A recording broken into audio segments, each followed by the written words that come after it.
Like the word up. Let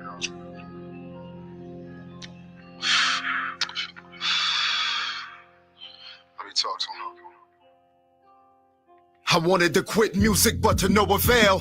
When I was just a mere teen, I knew I'd go to jail. Was hard-headed, mom said it and she told me, well, I spill emotion through devotion as I blow this L. In the business of selling dreams to a jealous fiend. Or on a stage, I'm full of rage while the fellas scream. The bitches to my vision grew, but still I'm far from reach. The perfect song to put me on is getting hard to speak. Shit can make an artist weak, but sometimes it keeps a diamond intact. Forever shining in my rhyming, I'm aligning the facts. I'm trying, a nigga dying as I grind in this trap. And I find it getting tiring trying to lie in my raps. Let's keep it real so the people feel and probably relate. Through my experience, I'm furious, I harbor this hate. I'm serious, and still a pin conceals the artist's fate. The bigger the record, the larger embrace. It's hard to like everything I want is far from reach. The many things that I possess is getting hard to keep. See, when they see me climbing up, they try to drag me down. And every time I leave the hood, I ain't a back around. They say they try to reach the stars that land amongst the clouds. Sometimes I wanna lead a stage and stand amongst the crowd. I need to speak in this loud. I think I'm far from reach. I think I'm far from reach. I think I'm far from reach. Wrote most of my catalog behind the prison walls. But up and down so many times, it's like I lived to fall. I'll give it all except my family to get the call. Foot in the booth, foot on the pedal, trying to ditch the law. My vision stalled, it's like I'm blinded through my open eyes. I'm so alive and still I'm dying, trying to hold a sky. I'm cold inside, an old soul conflicted with my youth. A nigga married to the streets, addicted to the booth, still amongst the missing truth. So sometimes you gotta give him what you feel, from a ribbon in the sky to a nigga on a pill. The fans that really listen start forgetting what is real, like a diamond in the rough and a nigga with a deal. And still, you motherfuckers keep it far from non-fiction. A pop that wasn't there and a mom with an addiction. I'm not a millionaire, but it's obviously my mission. I'ma give them every moment that I'm living. It's like everything I want is far from reach. The many things that I possess is getting hard to keep. See, when they see me climbing up, they try to drag me down. And every time I leave the hood, I ain't a back around. They say they try to reach the stars that land amongst the clouds. Sometimes I wanna lead a stage and stand amongst the crowd. I need to speak in this loud. I think I'm far from reach. I think I'm far from reach. I think I'm far from reach. Hands extended, trying to grasp whatever's in my reach. Through heavy spinning, trying to stash whatever's in the street. I'm moving fast and still I mash Berettas in my briefs. Cause blood and money always clash with what's forever brief. However, grief is mandatory in the life we choose. Give them your freedom in this game, we pay the price to lose. And we don't need them, we just feed them when we fight the rules. We're hustling to feed your family's a righteous move. See, my perception is different. They say your act of terrorism flooded New Orleans. I say your act of terrorism is affluent dreams. I speak of clothes and the cars and the expensive things. We just exposing our cards with the intent to scheme. And from a simple fiend living in a dealer to a simple man driven to a killer, this shit is getting realer. Wish they was there to teach me as a teen, but instead I'm only reaching in my dreams. It's like everything I want is far from reach. The many things that I possess is getting hard to keep. See, when they see me climbing up, they try to drag me down. And every time I leave the hood, I ain't a back around. They say they try to reach the stars that land amongst the clouds. Sometimes I wanna lead a stage and stand amongst the crowd. I need to speak in this loud. I think I'm far from reach. I think I'm far from reach. I think I'm far from reach.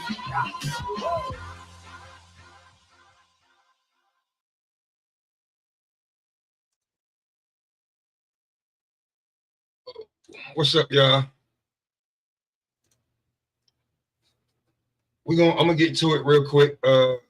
You've been following the Little Dirk shit, then you automatically know that Bricc Baby is completely involved in this shit. He's one of the biggest clout chasers you can find, and he's been saying so much suspect shit on the low that Adam 22 don't even want him around. That's different. So people like to say that, like I said, the streets ain't the streets no more. And it used to be fun. Well, yeah, it kind of used to be fun. Shit like niggas really had love for a nigga. Like, you know what I'm saying? Niggas would really look out. It'd be like the community. Like, even though we did dumb shit, like the community actually looked out and made sure, you know, shit was just different. There was a code that you lived by. There was some shit that you did and some shit that you didn't do, even if you didn't want to. Those days are gone, right? You got to just check. And then I hate when people start getting mad at other races for being so intrigued about our goddamn culture and wanting to know why the fuck this shit is getting done that way. So I had a this from a year ago, right? So it's been a year that he's been just getting away with shit. When you keep letting people get away with shit, they do certain shit. But when the police keep letting you get away with shit, they let you hang yourself. They give you enough rope to hang yourself. So let's start from a year back, right? Because when the white people start to jump on and start investigating shit, then they like culture vulture and all that shit, right? No, it's true. They get culture vulture. But if they go and find everything you ever said and look up everything you ever did and then just start talking with common sense, are you mad that somebody figured out your dumb shit? That can't be possible, right? Like, I heard people call Trap Lil Ross a culture vulture, right? I heard Lil Durk threaten him and shit like the shit he did for King Von, the thing he did on King Von. Everybody was like in between. A lot of people were mad. He didn't tell no lies in the goddamn documentary. Everything he said was truthful. He told not one lie. So this is from a while ago. This is Trap Lil Ross on Bricc Baby, talking about the Bricc Baby lineup, Quando Rondo from a year ago. From a year ago. Now it's coming to light now that it could be happening. Academics just did a damn interview with Quando Rondo. Bricc Baby been saying stupid shit and just dry snitching. Not to mention that he probably one of Big U informants on that grid program. So let's just see what this is.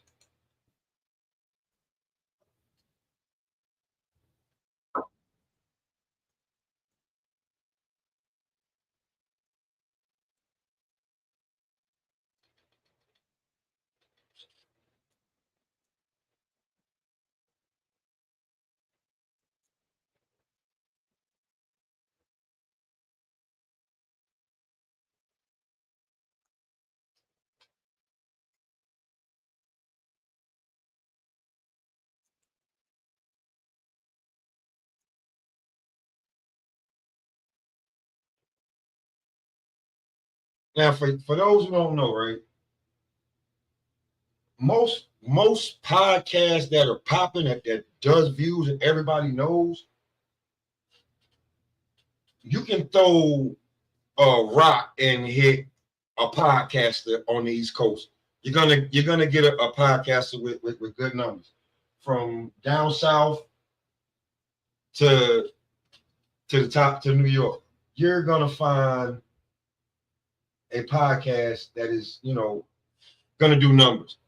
Out there in LA, no disrespect to anybody else, but No Jumper is like the podcast when it comes to like hip hop entertainment. Everybody else is like everybody that left No Jumper don't get it popping like when they was on No Jumper. It just is what it is. So Bricc Baby being on No Jumper just gave him a platform to be like one of the dumbest motherfuckers walking. So he wanted his shit out there. Here we go.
A clout chaser knows a clout chaser when he see one.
Mm.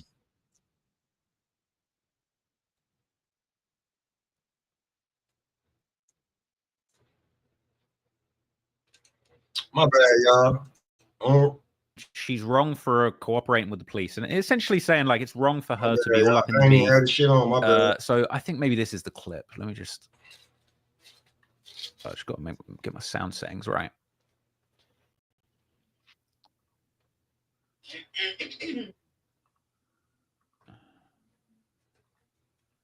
Fucking with the police at the same time and running. I mean, Duck's mom keep on acting like she a gangster, but she's fucking with the police at the same time and running the OnlyFans. Like, I don't commend her for shit that's going on.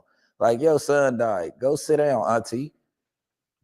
Go take care. Like, come on, cuz, what do you got an OnlyFans for? You're gonna be a disgrace to your son like that. So your son died, you get some fame to show your ass on OnlyFans. Like, you know what I'm saying? You supposed to be Mama Duck, you big 63rd and all that. You supporting that shit when motherfuckers rapping and all that, but then when some motherfuckers get clapped behind it, my mama would never support this Crip shit. My mom's never, I'm never gonna go in the house and tell her, hey, we finna go spin on this nigga and knock this nigga down. And she know the play. She's never gonna say, hey, yeah, son, go get your man. Be a mom, cuz. On 6-7. That shit ain't straight. What the fuck are you talking to me about that? If you gonna go do something, go do it, you stupid motherfucker. What you telling me for? That's the type of shit that comes out of mother's mouth. You get what I'm saying? Like you want to be an asshole, do what you go ahead, do your thing. But the whole shit is, it was cool when everybody was dissing each other in them songs, though. You was bumping them songs, y'all was getting the money from it.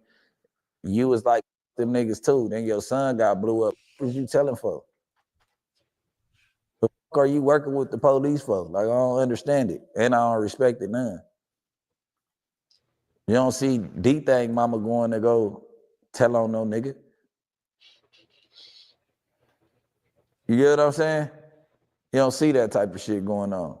So what's happening here? Just to give you a bit of extra context, Bricc Baby is admonishing the mother of FBG Duck, and if you're not up to speed, FBG Duck was murdered in a brazen, broad daylight assassination by 5 or 6 people getting out of 2 cars in front of a huge crowd, and he was left to die in the middle of the street. Brutal stuff.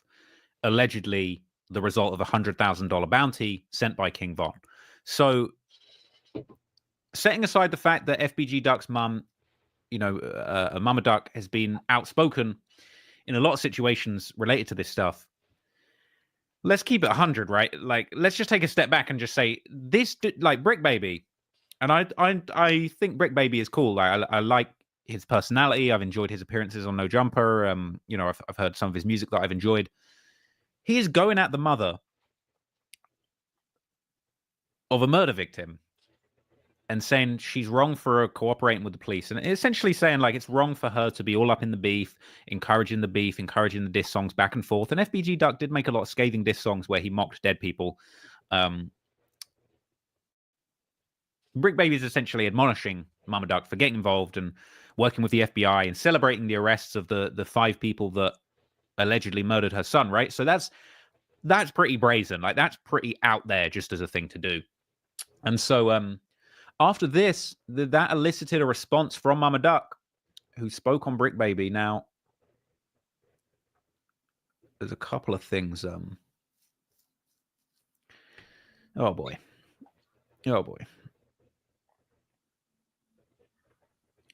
So I just got to find the clip where she replies.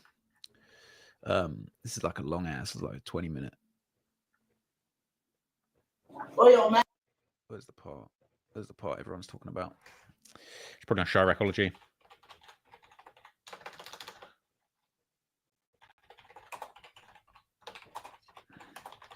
Now, why he's doing that, right? This all I can say is that, why you speaking on shit that don't involve 6-0? You don't want nobody to speak on shit that don't involve 6-0 if they're not involved. Why you speaking on shit way in Chicago? Why is that a thought to you? Why are you worried about that shit, right? Plus, you know what I'm saying? This grid program shit that you was getting a check from, you can't deny that shit. Your paperwork supposedly about to come out. So I'm gonna play a little bit of this and then we're gonna jump back. I'm gonna holler. I got some other shit because I'll be real with you, I'm not being racist now, but when white people get a hold of this shit, bro, they're gonna go do the fucking work. You know what I'm saying? You know, a lot of people like don't do the work, but when you like investigative reporters, they're gonna do the work, bro. So I ain't dissing the dead, I'm dissing the live motherfucker. You want to play with me? You want to smoke? Now I'm finna smoke your ass for real. Let me see how this Bricc Baby. So Mama Duck is now saying she's smoking that Bricc Baby pack. She wants to see Bricc Baby smoked and become a pack in response to him basically dissing her. Now, I thought this was interesting. You know, there's seemingly more on this. You know, there's other videos about this, which there's like a whole hour and a half. I mean, what the fuck you think she was gonna say? You think she was gonna be nice about it? You talk shit about her son. Like, you know what I'm saying? They're going home.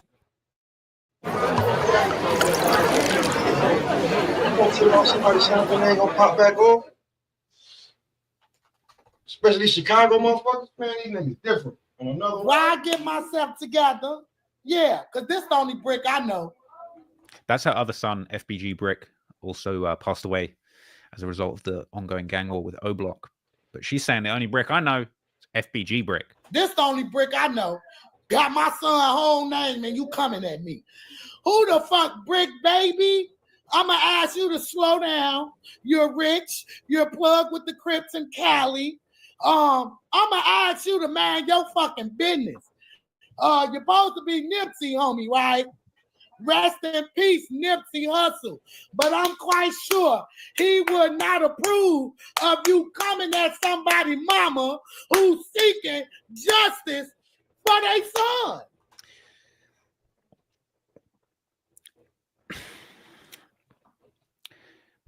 Mama Duck obviously is going to be beefing with Bricc Baby. Okay, So there's one. You stick your nose all the way out there in Chicago, right? But we gonna find. But I'm about to show why you got your nose out there, because somebody just ran an hour video on his ass, right? Anybody in here who because obviously it's I ain't do no boxing, so everybody in here that's fucking with me right now, you know about. If you don't, you look up Swamp Stories, right? Swamp Stories, Trapler Ross. Swamp Stories does nothing more than an hour. He tried to keep his shit to an hour. Trap Lil Ross, Mo 3 was 3 hours long and some change. King Von,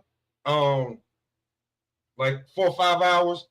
NBA Youngboy, Lil Boosie, like the list goes on and on. These niggas just, they are intrigued about their favorite or our favorite rapper, and they want to know who's really doing this shit. And when they start finding shit that you can just look up, court transcripts, paperwork from somebody that snitched or his case, or people somebody's telling these fucking people for money what they need to know. Because I'm like, how the fuck you know that shit? That shit happened back in my day, and that shit traveled through city word of mouth. That shit traveled through I'm from the South, so that shit traveled through the Mason-Dixon line word of mouth. So somebody's telling these people this shit, bro. Same way they telling, like, listen, Trap Lil Ross he has more respect than me than A&E. A&E did that damn biography on that girl, rest in peace, from Chicago that was killing everybody. I forget her name.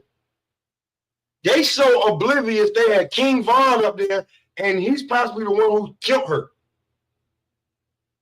Before he tweeted, clip, and then tweeted.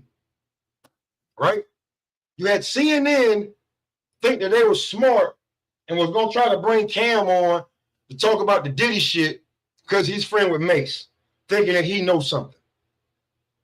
So when it comes to these investigative reporters, they do more work than anybody than the rest of you. Were you recently injured?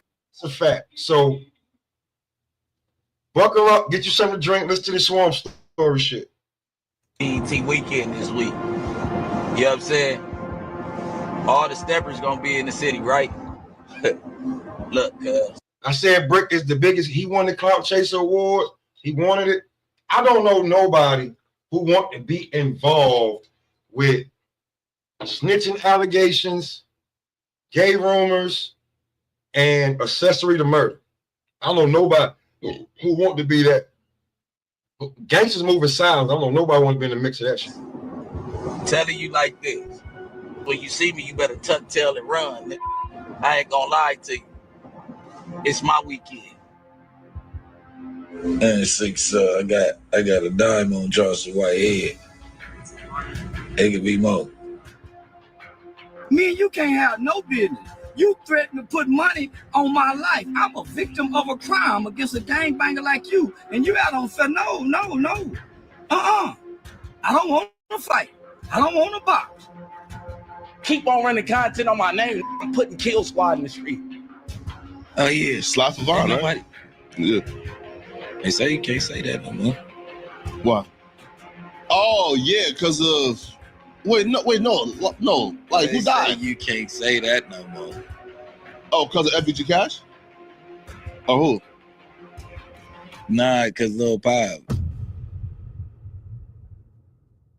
That's a dry snitch right there. He just literally dry snitch for clout. Welcome back to another episode of Swamp Stories. For this one, we cover a man who the internet seems to take as a joke. Somebody who talks that talk but doesn't walk the walk. But as you'll see in this video, this man has a rap sheet longer than Jason Love, and on top of this, he's willing to do the unthinkable, crossing his own flag for the money.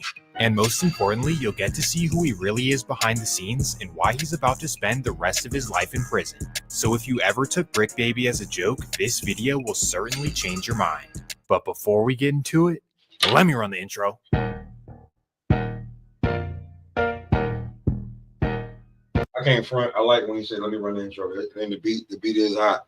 But I remember coming up, if you was gang, you was gang, bro. It wasn't like you was gang.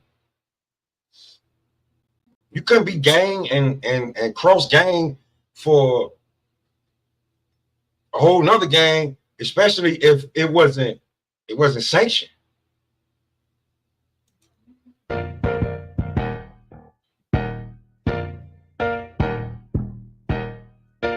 Streets ain't the streets no more, man. Like that Nas sign, like that Nas line. The street love to eat black meat and got niggas like us hanging off his teeth.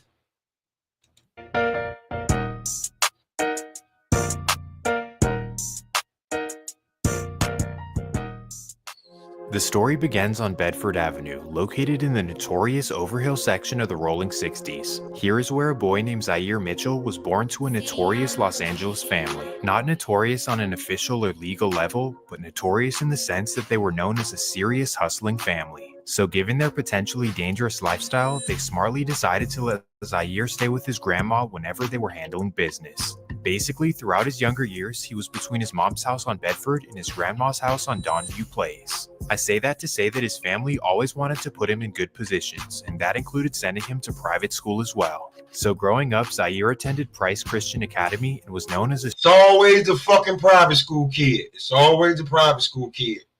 Always. It's never the kid. Not never, but it's not usually the kid that came up from crazy. So it's the private school kid that parents they want the worst for him. He couldn't help himself. A straight-A student and standout basketball player. Now, I do want to point out that this isn't modern day or something, as the school is definitely located in the hood, but the point is that his parents put him in a good position, and early on it was really paying off, as Zaire had a bright future ahead. But then, his parents would meet some people that would change his family's trajectory forever. While Zaire was in middle school, his parents would... I'm a software engineer. How much do you earn as a software engineer? Like 160? Is that your total? Like, meet and build a relationship with Big Meech and Southwest T, the founders of the notorious BMF. Ooh-wee, this took their hustle to a whole new level. Basically, they started with helping BMF expand to the West Coast, but then they were actually invited to live with them in Detroit. This was a financial opportunity of a lifetime, and Zaire's parents would take up on it and flee to Detroit. Obviously, they would leave the kids back home to be raised by Granny, and this is when life would start to derail for Zaire. Once his parents left, he began to veer towards hanging out with his cousins in the hood, who happened to be notorious Rolling 60s members. And unfortunately, as soon as he was introduced to the lifestyle, he knew that he wanted to be a part of the streets. But because he was only 11 to 12 years old, his cousins refused to put him onto the hood, and as a result, Zaire tried to create his own gangs. And we started some called Inglewood, California Crip. Shout out to Swamp Stories for putting in the work on this shit, bro. I really appreciate it. You doing your damn thing. Me and my best friend, ep551. Then, after giving up that idea, he decides to join something else. From there, I joined a clique called CIP, and it was completely irresistible players. And the police end up documenting this in the gang files as Crips in Progress, CIP. So they changed it from completely irresistible players to Crips in Progress because we was getting into so much shit in the area. So that was really my introduction. So now as a middle schooler, Zaire is roaming the West LA streets as an unofficial gang member. But then his friend's uncle would find out about this, and things would not be good for them. Well, not in the way you think. Instead of being upset that they're in the streets like any responsible adult should, he was just upset that they didn't join his gang. Uncle Mike, he found out we all was from this clique. And he came over there tripping one day. Like he was bullying. Like this is a big buff grown man. He came over there tripping on this one day. Like I ain't having it. Like I either go turn West Boulevard today or this shit over. So now Zaire is pressured with the ultimatum of joining the West Boulevard Crips. This was like a dream come true, except because he was told to do it, he now did not want to do it. Like if I'm going to join somewhere, I'm going to do it because I want to, not because somebody else is telling me to do it. I ain't finna be from West Boulevard because he tried to make me. You know, I was rebellious back then, so I started hanging with the Harlem 30s. So now after rejecting the West Boulevards, he starts hanging out with the notorious Harlem 30s. He runs with them for a short time, but then his cousins come around and are like, you're either going to join over there or join us with the 60s. Like my mom always had a house nearby Slauson and all my cousins lived on Slauson. So I end up getting put on 60s like my 14th summer, but I always was affiliated. So Zaire officially gets put onto the 60s during his 8th grade summer. I got jumped by all old man. I squad with one, he was like 19, and I squad with like a 30-year-old and a damn. Yeah, I got knocked out. So now he's officially a Rolling 60s member right before starting out at his private high school. He's known as Zaire Mitchell. He wouldn't have had to get jumped in so bad if he wouldn't violated. He fucking violated. He didn't take the first initiation, which is family. Then you went to some other niggas and was hanging with them. So when they get you, yeah, nigga, you gotta join, but they're gonna make you pay for it. Mitchell school, and on the block he's known as Wild Bill from the Overhills. But somehow amidst his gangbanging, he's able to maintain an above 3.0 average at school and to become the backup point guard. Now, you might hear backup point guard and think that he was trash, but no. You gotta know where he went to school. They were stacked. We'll get into all of that in a second, but the point is that while he's doing all this positive stuff, he's also living the life as a full-time gangbanger. When he wasn't at his Christian academy, he was knee-deep in very dangerous situations in the set. Specifically, his main expertise was robbing and extorting rappers who come to LA, and that takes us to 2004. June 29th, 2004. It's the weekend of the annual BET Awards in LA, and the Rolling 60s have nothing but extortion on their minds.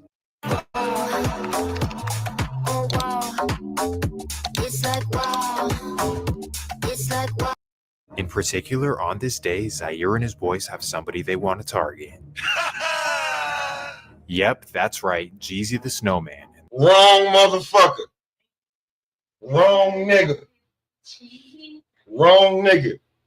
You just thought he was a rapper. Wrong nigga. Nigga don't trust nobody. Wrong nigga. Not to mention, Jeezy been claiming Crip. So you was set tripping. You been set tripping. You was a set tripping ass nigga. They desperately want that chain. Why him? Well, simply because he has the shiniest chain they've ever seen. No, it wasn't. That's not. He's young and he's white. He's young. The guy that's telling the story, he's young and he's white. That chain was the most popular chain in the fucking world at one point. Jeezy turned the snowman into the dope man without corporate America even knowing. See, they ain't that smart. By the time they found out, they had already gave Jeezy over $1 million for clothing line. Oh, we can't sell that. Too bad you already gave me the money, motherfucker. They're just like the Yin Yang twins talking about, and when they was, wait till you see my, and they playing this song all over the fucking world, and then you hear the real shit. Wait till you see my dick. Oh shit. That's what he meant, yeah. Wait till you see my dick. Oh shit. See, corporate America catch on late, but when they catch on, it's too late. They already done paid. So back in the day, if you could have got that snowman chain, especially after Jeezy had already put a hit on Gucci, it didn't work out, but you know that Jeezy was like, oh, he think he like that, so let's see, right? So that snowman chain would have been gangster. Fuck clout would have been gangster. We've never seen nothing like this. You got to think, LA, like the real Gotti diamond jury, diamond in each link, like this has never been done in LA yet. The rapper's jury is very feasible. It's like if you get you some rapper jury and go to the jeweler, you up a couple $100,000. Unfortunately for them, they're unable to get a hand on Jeezy at the award show, so now they follow him to the club. There was so many of us, we pushed the security out the way and rushed the club. So now Zaire and his boys run in the club and absolutely take it over. In fact, Zaire jumps behind the bar, grabs 2 bottles, and then stands up and clashes them together. Simultaneously, his boys go over to the DJ booth and grab the mic. Tell the whole club to roll the 60s in here, like, oh, like it's one of them nights. After doing this, they wiggle over to the section that Jeezy's in, looking to snatch his chain. We trying to ease our way to Jeezy. We see the snowman. We trying to go do our thing. But as Jeezy's crew notice what's about to happen, they whip out their Blicks. They got like a chopper. This is my first time ever seeing like a mini carbon or something like that. Jeezy the snowman. Ran down some niggas from I-95 and found out what it was. Just listen, nigga. They ain't stopped making guns when they made yours. That's the old line. Make sure you remember that shit. They got a chop out like, and we look back and I just go to shake Jeezy and ooh, yeah, like, what up, man? Thankfully, the situation was stopped before it even started. But I say all that to show that at just 16 years old, this is what Zaire was about. And because of his willingness to do anything for the 60s, he was increasing his rank. This is how he earned the name in the set of Shitty or Shitro and the ability to put on new members. Who wants to be called shitty? Who wants to be called shitty? I know a nigga named Copper Snot. Why the fuck you won't be called Copper Snot? Like that name he got came from when he was a kid, as he had like snot. They were like Copper Snot, some shit like that, right? Just being funny. But who wants to be called shitty? Not me. Well, in the late summer of 2004, he would bring his first young member to be put on the set. This would be a young friend of his by the name of Eric Holder. Now, if anybody knows about what happened at the Manhattan a few years ago, then you know who the fuck Eric Holder is. Man, you look at Bricc Baby a whole nother way. Type of nigga his character and judgment gives. Rick was only 14 years old, but already thirsty and ready to put in work in the set. So of course, Zaire brings him to the set, puts him on, and he earns the nickname of Lil Shitty. Big Shitty and Lil Shitty, a duo that would forever... Big Shit and Lil Shit. The gang is named Big Shit and Lil Shit. The two niggas, like, listen. Me and my best friend, they used to call us Mike and Dominique. We was hoopers, and you know, I could score, and the other nigga could like jump, but he could score too, but he could jump higher than me. So back in the day, they would call us Mike and Dominique. We ain't never get Big Shit, Little Shit, or two shits. Forever make history in the set. So being a big homie at just 16 years old meant that Zaire had a rider by his side. At first, this meant protecting the trap, which happened to be Zaire's mom's house. This is where you could find a whole lot of money, jewelry, and illicit items inside. So because of Zaire, his mom's house became the hangout spot for the Overhill 60s. And if you ain't here riding with me, man, there's 15 to 24 people that keep popping in and out. I'm just trying to keep it a buck, man. An old head that's just like remember how it used to be. You know what I'm saying? The streets ain't the streets. And this nigga's the biggest clout chaser out right now. My house was the spot. She had money and shit in the house and a lot of jewelry. So she let all the gangbangers kick it at the house because she had control of us. I had control of my homies, but we was like the security blanket. Now remember, as he's committing felony robberies and hanging out on the block, he's still enrolled in private school and playing on the basketball team. So now it's the fall of 2004, and Zaire's team has a major season ahead. The team is absolutely stacked as they have a 6'10 D1 center, a 6'7 D1 wing, and the point guard is Devin Williams, who you may know is in the lab. Well, long story short, they're so good that they have an undefeated season in their league, and they make it to the state championship game in Sacramento.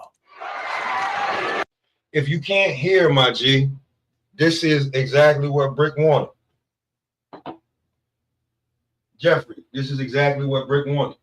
Bricc wanted all the clout. He want is keep his name going. He wanted to be out there. So shout out to the great platform that one of the great investigative reporters that be putting out these videos. Shout out to Swamp Stories. You know what I'm saying? Shout out to Swamp Stories. He gave Bricc what he wants. So just sit here, pay attention, and listen to how Bricc wanted his life out here. He getting what he want.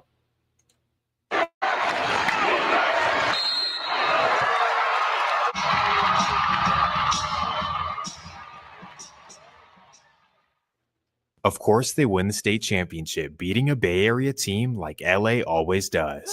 So on paper, everything in Zaire's life is looking good. A good GPA, winning a state championship, and also getting noticed on the AAU circuit. In fact, he was playing so well that he skipped his senior year of high school to go play at a basketball prep school in Mississippi.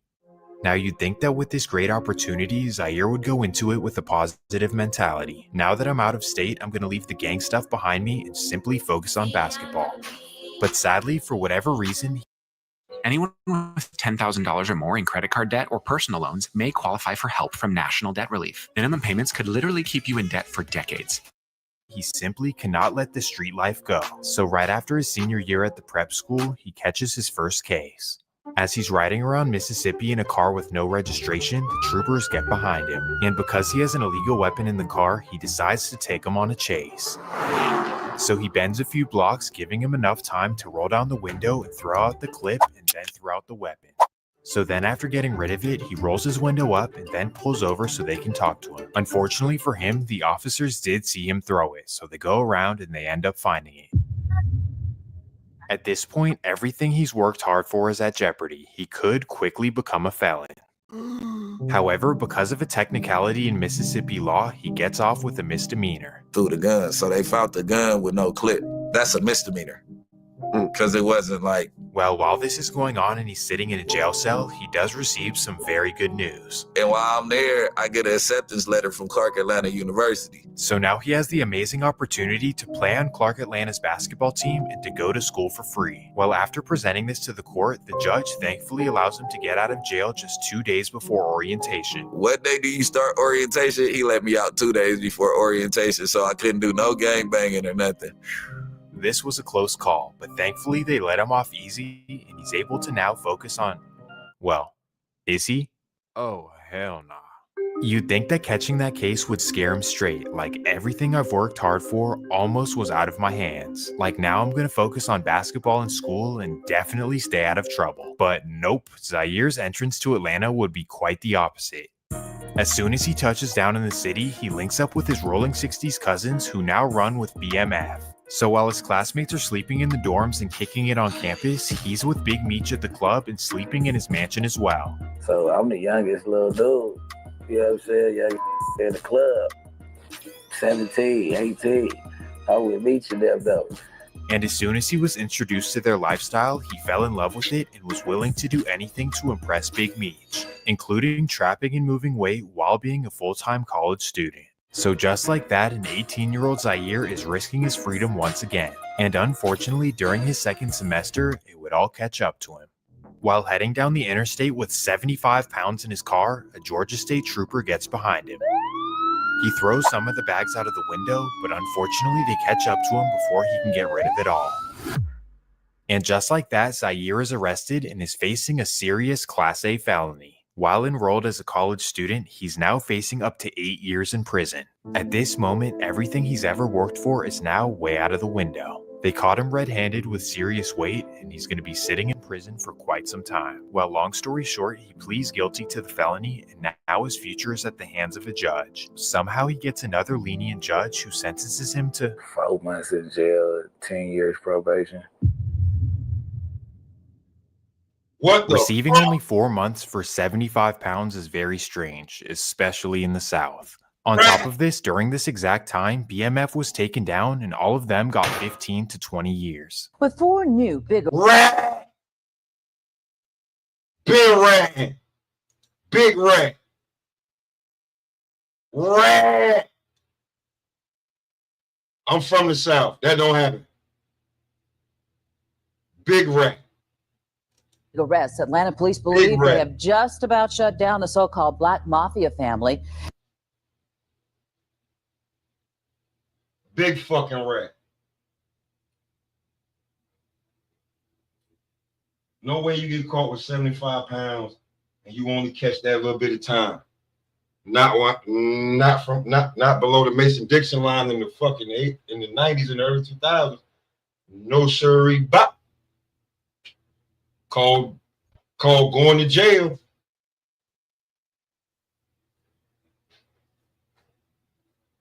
That's exactly what it's called. Called going to jail. Yeah, where your ass going. So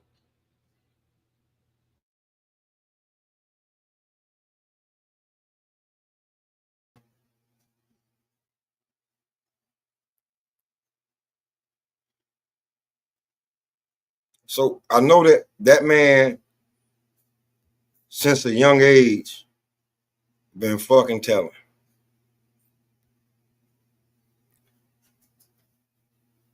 Ain't no doubt in my mind, from a young age, that man been telling. You got to get my key and go around. Hang on. So from since he got locked up from behind that big meat shit, in my opinion, he been on the payroll, or he been cooperating, or at least he was like, man, he's so damn honorable. Since they let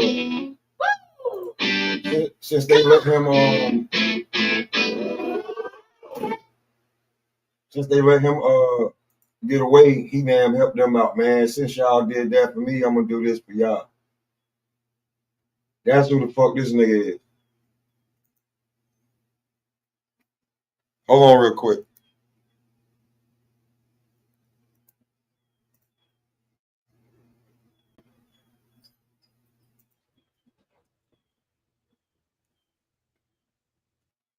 So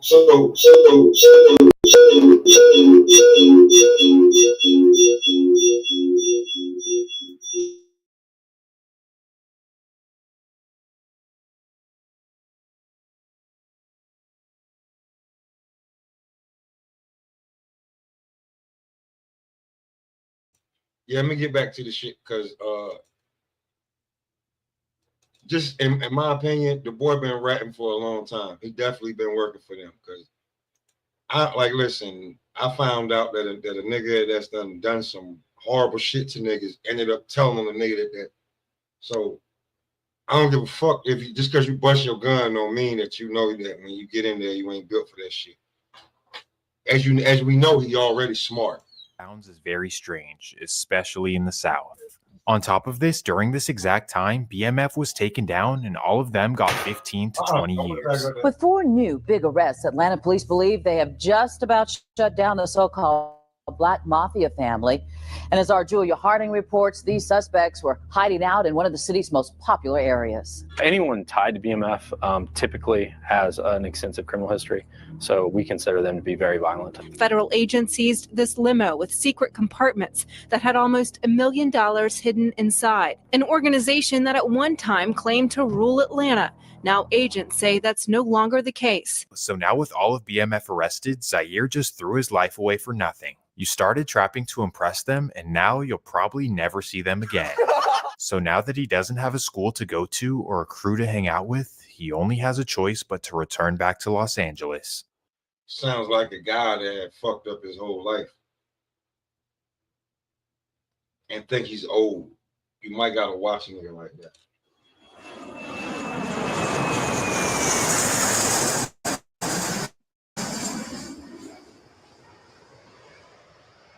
So right after his release from Fulton County Jail, he makes his glorious return to the wicked, overhill Los Angeles streets.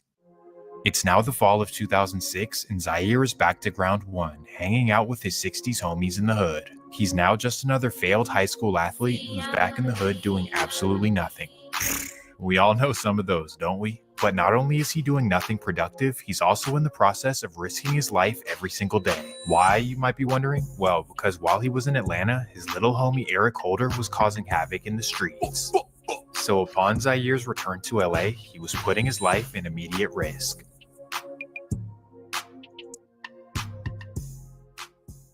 It's an early October afternoon.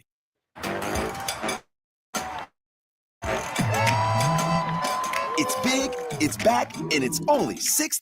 And Zaire and Eric are rolling through the set, headed to their local corner store. Zaire has his shirt off and a blick sitting in his lap as they get to the store. So when Eric parks the car, Zaire hops out and puts his blick under his seat. He then reaches for the back door so he can grab his hoodie and put it on. But that's when he's met with a barrage of gunfire. Shots are flying from all the way across the street, but somehow Zaire is hitting his shoulder. It then ricochets and hits him in his neck, which completely shatters his back. So now he's laying on the floor and can't move anything under his waist. Thankfully, that's when Eric runs around to him, picks him up, and ties him down in the front seat. He then runs around to his side of the car, hops in, and speeds away to the hospital. They ended up taking me. My boy was panicking, driving 100 miles per hour. I'm like, man, slow down, because I didn't have no feelings, so my neck, I'm like, bro. Thankfully, he ends up surviving after making it to the hospital, but that's when the doctors give him devastating news. Like, I was in the bed, like when I first got shot, and he was rubbing the bottom of my feet. So what happened, my nerves were shattered. I had fractured my neck. I'm telling them, like, I could feel you rubbing my foot. He like, no, you can't. You're paralyzed. You'll be, it was like a Middle Eastern dude. You'll be paralyzed forever. You'll never walk again. I'm like, bro, I just felt you rub my feet. He's like, you want to feel me rubbing your feet? I'm like, what the f?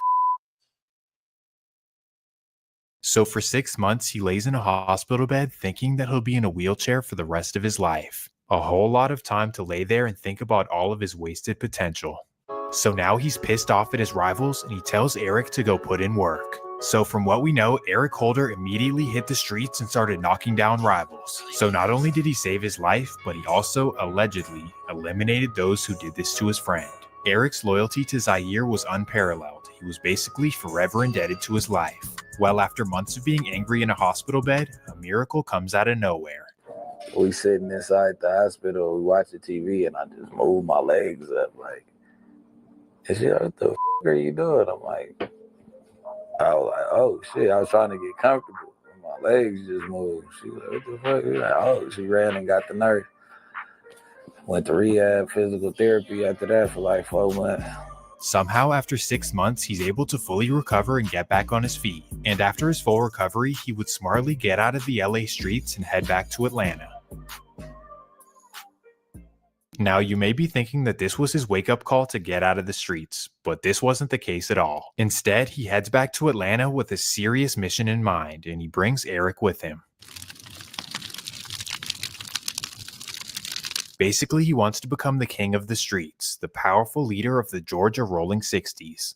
At this time, and really still to this day, the streets in the South had absolutely zero structure. Nobody listened or followed orders from anyone, and it was pretty much every man for himself. No certified OGs, DPs, put-ons, none of that. So essentially what Zaire was trying to do was bring the Los Angeles way to Georgia, where he could have people under him and serving anything he wanted. So in order to do this, he hit the streets hard and recruited new members, guys who were under him and who would do anything he said. And in the process, believe it or not, they took over some serious hoods, and this is how Zaire truly made his name in Atlanta. From the notorious Four Seasons apartments, the West End, and a Southside hood known as Shady Park. While in the process of expanding the set, Zaire unfortunately brought some havoc to the streets. In typical LA fashion, he began robbing and extorting rappers, a trend that Atlanta had never seen before.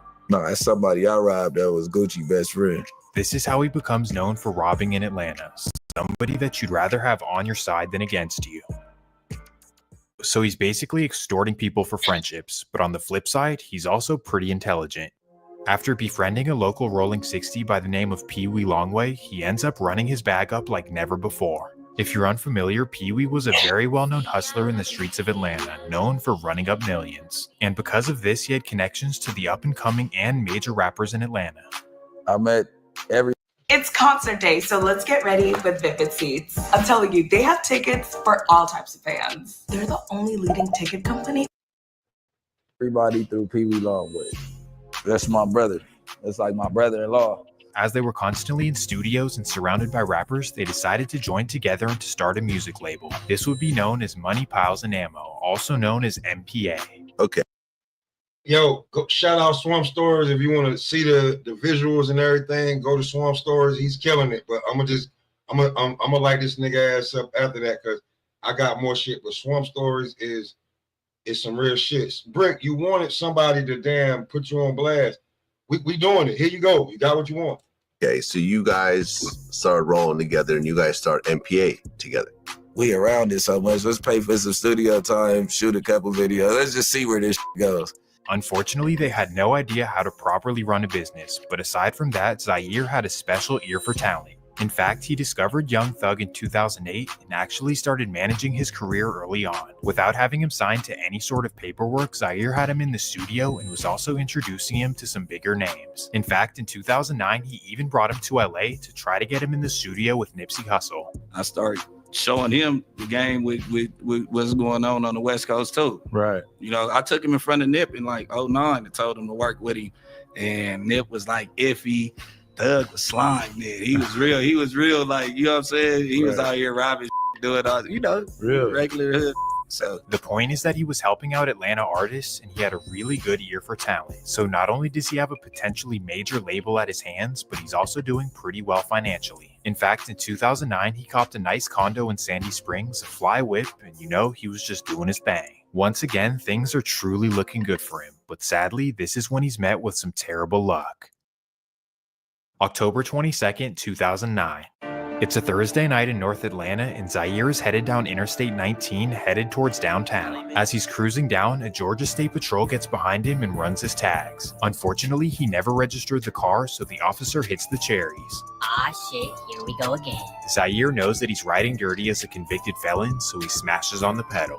Now he's on a high-speed chase, cutting in and out of traffic in Buckhead, and then skirt, he smashes into a pole. Nasty word. Just like that, the officers are able to pull him out of the car and they find weapons inside. This time, it's no joke, as he's facing 4 separate felonies. So already being a convicted felon, he's looking at up to 12 years in prison.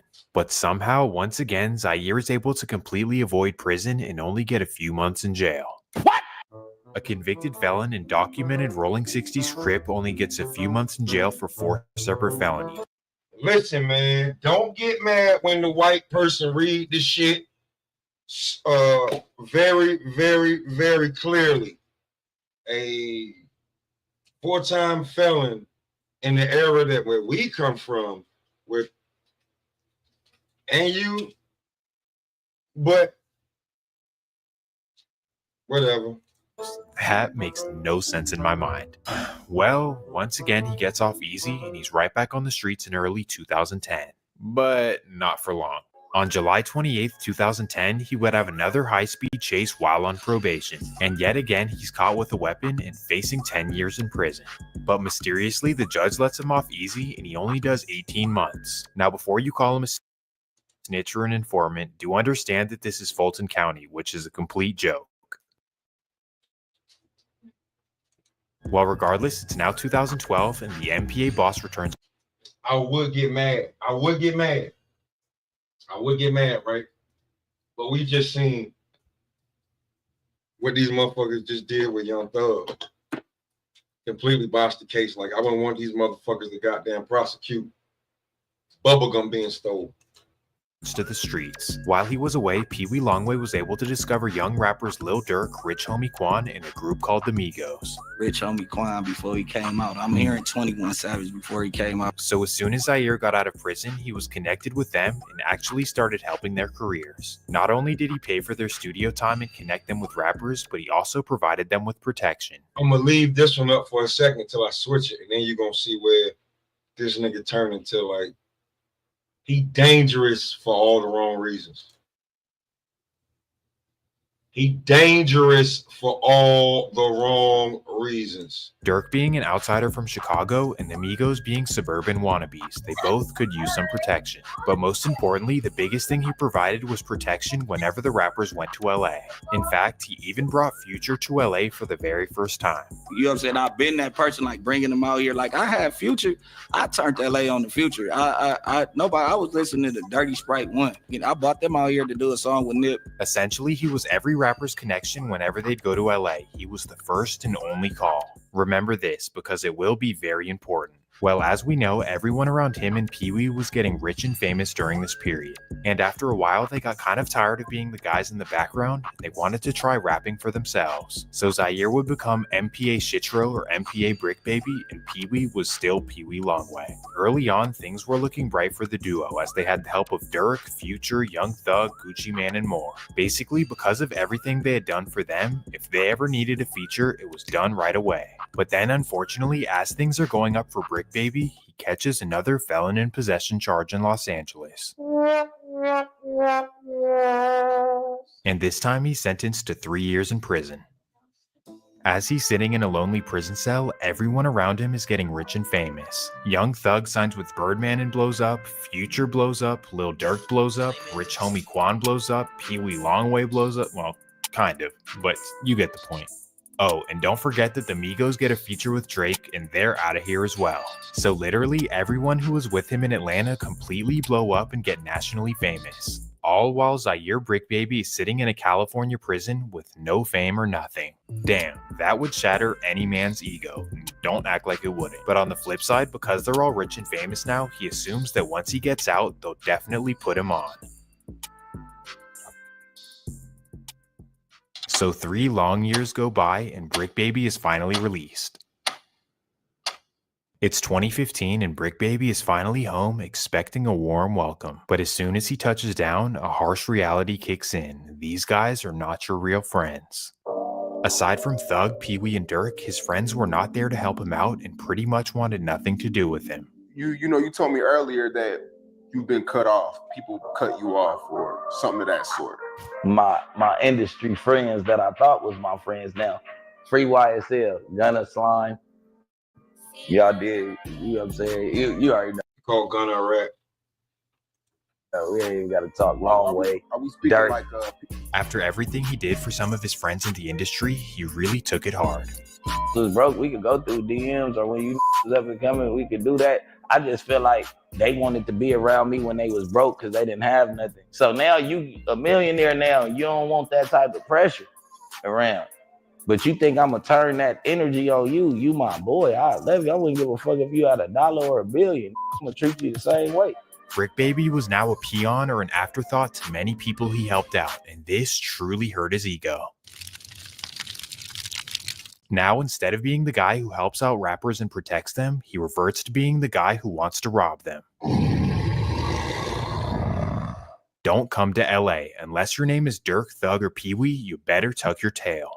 So as the streets tell it, Bricc Baby becomes the biggest chain collector in LA. Basically, he had his young Rolling 60s members doing serious homework in the streets. This included having them sit at the airport for rappers to come to town and then following their cars back to their hotel. Then they'd relay all of this information back to Bricc and he'd do with it what he pleased. So basically, without them knowing, rappers were being tracked by Bricc Baby the second they stepped foot in LA. Then he and the Rolling 60s would wait for the perfect opportunity to strike, and then they'd get up on him and give me everything you got. So just Now, this is just crazy, right? I know it may not be popular goddamn wordplay, but over a year ago, I heard niggas on Clubhouse on the 100 side saying, man, that's an old play. Niggas been running that. just like that, he went from being known as the helpful guy in the industry to the boogeyman. And because of this reputation, he would be featured on YG's notorious song, Don't Come to LA. Don't come to LA, Ralph's for their jewelry. Bro, LA is so corny, bro. Bro, the fact that he felt comfortable to say that LA is so corny is because the niggas be doing like the gang banging getting watered down because certain niggas is on certain platforms. One, two, if he ever goes to LA and like it's a good thing that he never shows his face and he's probably from some small fucking town, some fucking where. He might not be from America, could be using the AI voice. He'll never let himself be known in LA like that, because to say LA is corny, a nigga from LA would just expose you and drag you around the corner and drag you around just for that shit.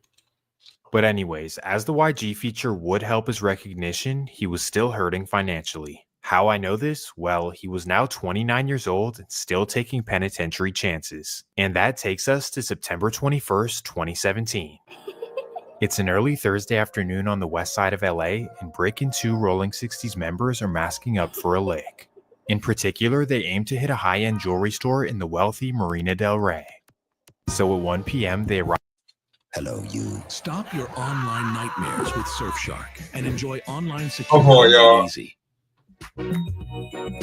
1, 2, 3, 4, 5, 6 commercials over, and we right back to it. Arrive in front of the store in a gray Range Rover SUV. Then they quickly hop out of the car and run inside the store with bags.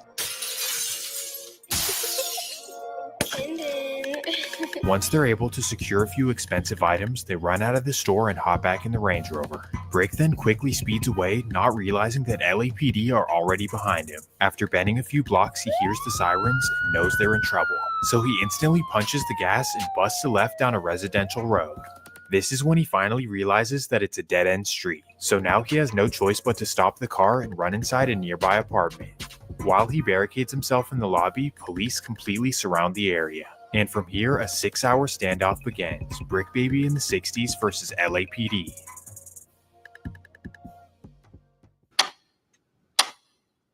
Finally, at 7:30 p.m., Bricc Baby surrenders. Misunderstanding tonight, or was it justified? A local rapper arrested after a tense standoff with officers in Marina Del Rey, but his family says police got the wrong guy. NBC4's Beverly White just spoke with his family and police. Beverly. That's right, Chuck. LAPD says it started with a 20-minute pursuit this afternoon of a man traveling in a silver Range Rover, and it ended when he ducked into this apartment building in the 13,900 block of Panay Way. That music video from YouTube is of local rap artist Bricc Baby, the 29-year-old now in LAPD custody after a standoff in Marina Del Rey, identified by his mother, who declined to give her name. The already 3-time felon is facing 2 more of them things. Because of his history and the severity of the charges, he's facing up to 15 years in prison. Definitely nothing to scoff at. Of course, his family doesn't want to see him go away for a long time. And because of this, they go on the news and blame everything on his co-defendant. His mom goes on the news and says, "My son didn't rob anyone. In fact, he doesn't even own a gun." And get ready for this one. His friend is actually the one who robbed the store, and Bricc only drove him away because of adrenaline. So she evidently threw his co-defendant under the bus. And I don't know, is this snitching? On live television. Yeah, it's snitching, right? Well, long story short, Bricc is let off easy again as he's sentenced to 4 years in prison. And even though this isn't that much time, with 4 felonies on his record, what is he going to do for the rest of his life? Obviously, First of all, fuck all that shit, man. Your mama willing to rat like that, man. A rat in your motherfucking blood. That's just that. And if you ain't got nobody in there to say, like, you're no daddy, no man in there, say, hey, nigga, you made your bed, you gotta lay in it. Motherfucker sell his ass, let alone his soul. Get the fuck up out of there. He know he ain't built for that. this is a harsh reality for a guy in his 30s, but sadly, during his prison stay, things get even worse. The music world is mourning Grammy-nominated rapper Nipsey Hussle, who was killed in a shooting in Los Angeles. Hussle was shot multiple times yesterday in a parking lot outside his clothing store. What he meant to the community, if you want to look around right now, every single person that's out here spending their time here, they're here because he spoke to them in some way. He inspired them in some way. They related to him in some way. He meant a lot. He meant everything to the community. You know, he was an entrepreneur. He was employing people. He loved his community. He was encouraging them and empowering them to be more, to do more with their lives. So that's why we're here today. The city of LA, and more specifically the Rolling 60s, lost a legend. And unfortunately, Bricc Baby would learn from a prison cell. Oh no, I'm playing poker in the day room. So I'm playing poker, and a dude from Blackstone come over from Jungles. He come over like, shitty blood, like they killed Nip. I'm like, stop playing with the set. Immediately, I'm like, stop playing, bro. I get on the phone. I'm like, hey, what they talking about with Nip? They're like, yeah. He just got killed. And I'm like, huh? How did somebody come into the parking lot and kill bro? Like, he supposed to be untouchable in this parking lot. You get what I'm saying? Like, Bricc is completely devastated and confused, and it gets even worse when he finds out who did it. His lil homie Eric Holder, the one who saved his life and put in work when he was paralyzed. It's on you, nigga. Any way, shape, form, it's on you. You put Eric on.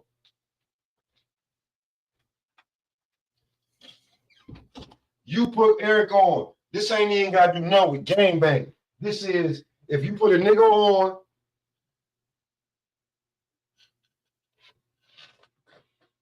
that nigga said the 60s should be standing there laughing around.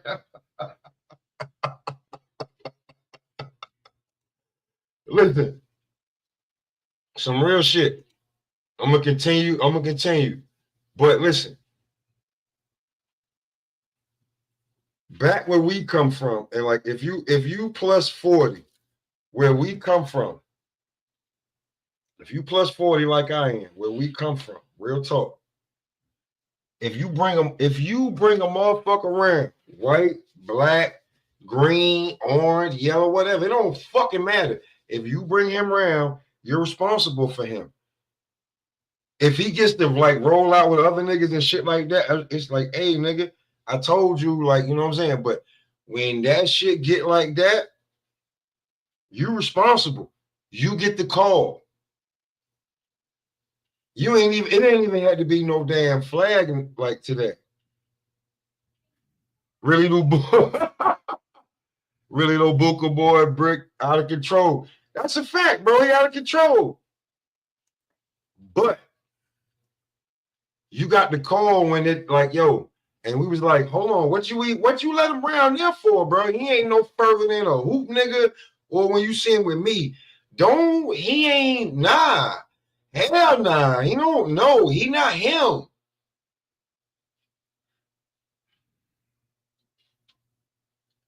So case in point, when you vouch for the nigga and he do something,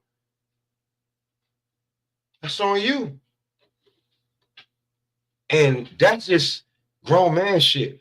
When it's a organization, when it's structure, when it's a military, it's definitely on you. Mr. Calhoun. And once he heard the story of how it transpired, this is what hurt him the most. Yo, facts of life. She laughing and shit, bro. She exactly though. Like in Harlem Nights, right? When the white dude, Mr. Calhoun, smashed the white dude hand on the piano, he was like, "You did bring him to me, didn't you?" Yeah, nigga. This is you who done that. It's on you. We gonna take care of him, but it's on you. His girlfriend, and he walked up to Nipsey in front of his store. And when he goes to dap him up, Nipsey refuses to shake his hand and calls him a rat. This is a major violation in the LA street code. You do not call someone a rat without paperwork, and especially not in front of their girl. So Eric, being one of the only actual steppers from the Rolling 60s, he feels completely played and wants to do something to Nipsey. So long story short, he goes to his car, grabs his blick, and walks back to the block. Then in front of an entire crowd of Rolling 60s members, he walks right up to Nipsey and lets him have it. After emptying his clip, he simply walks away as Nipsey's friends are frozen in shock. And because of how quickly and emotionally this happened, Bricc realizes that if he was there, he could have calmed down Eric and made everything okay. Oh, I get wind that it's Cub. I'm like, oh, Cub. I'm like, man, how one of my close friends killed my other close friend while I was in jail. So you always think like, damn, if I was on the streets, could I have stopped it? I probably could have took him and go smoke and slide. And we could have went somewhere that would never happen. How Eric Holder was able to do this in front of all those people is beyond me, but it is California at the end of the day. And on top of this, instead of going by their own code and holding court in the streets, they decided to testify against him in court. What I've now learned doing this for a few years is that all of these LA street codes that they all say they abide by are pretty much never enforced, or at least they pick and choose who they want to enforce them on. And on top of this, they're always contradicting themselves. But either way, we move on to another rapper loss that involves the Rolling 60s, and that takes us right back to Atlanta, Georgia. As we all know, in the summer of 2020, Chicago rapper King Von would start an internet beef with Baton Rouge's NBA YoungBoy. I guess it started over a girl, but for the sake of the video, the details don't really matter. Well, because of YoungBoy's close... Now, here's where it gets interesting on Puka Butt right over here. Here's where it gets interesting on Puka Butt, right? Now I got to start throwing in these ones like, what is you doing? So as soon as they said Von, right? Let's throw up the Demon Brothers real quick, because this is where it get interesting. Because it ain't no more about what you can do, is what you can get, and to get on and set yourself up right. So let's see what Bricc Baby turns into. Friendship with Rolling 60s rapper Quando Rondo, he was implicated in the... First of all, let me just let you know, I think he was already goddamn cooperated with being all them felons and getting no time. Trust me. How you getting less time than... Never mind. Beef as well. So for months, Von would instigate the beef and they would go back and forth online. Then eventually, Vaughn would take the internet beef to the streets. On the night of November 6, 2020, Quando Rondo and his friend Lil Tim would be at a lounge in Atlanta. Vaughn, who now happened to be living in Atlanta as well, would get word of this and he would pull up to the lounge. So while Lil Tim is sitting in the Escalade and Quando Rondo is standing outside, King Von would pull up on him and start whooping his ass. As soon as Tim sees what's going on and Quando's on the ground surrounded by the Chicago goons, he lets off. Atlanta police say 2 people are dead after an officer-involved shooting here on Trinity Avenue in downtown. As dawn turned to daylight, you could make out dozens of evidence markers. GBI crime scene investigators combing the scene. It hurt us. It hurt us a lot. I cried. Some of my friends cried. He had a big influence on us, a really big influence. Obviously, this was a monumental moment in rap history as one artist lost his life to another. And unfortunately, everyone in the industry and the streets started picking sides. You're either on Vaughn and Lil Durk's side, or you're on Quando and Youngboy's side. There's no in between. Well, despite the fact that Vaughn initiated all of this, and Quando's side arguably did nothing wrong, everyone was choosing Durk's side. This was so big that even Spotify and Apple Music are accused of taking Durk's side and blackballing Quando and Youngboy. He literally told me, he said, Apple blackballing Quando. He said, I talked to the people at Spotify, because Quando was signed to me. He said, they say they can't put him on so-and-so. It was either Apple or Spotify that said, we can't put him on so-and-so because. Real quick, y'all, because I got to respect the chat. Charleston White said it best, ain't nobody going to call a killer or somebody they know can fight a rat. That's some real shit. Because definitely getting marked out. He said, GD Network. The snitches a lot.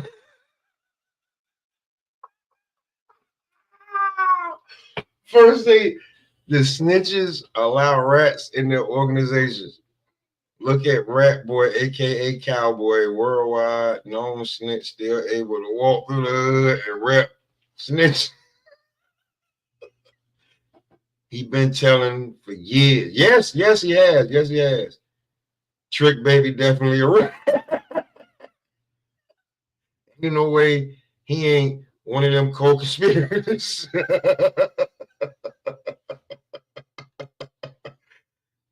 Snitches, not 60s. Fact, hey, listen, bro. Hey, yo, listen to all the real ones in here, bro. Listen, trust me, yo, listen, on some real shit.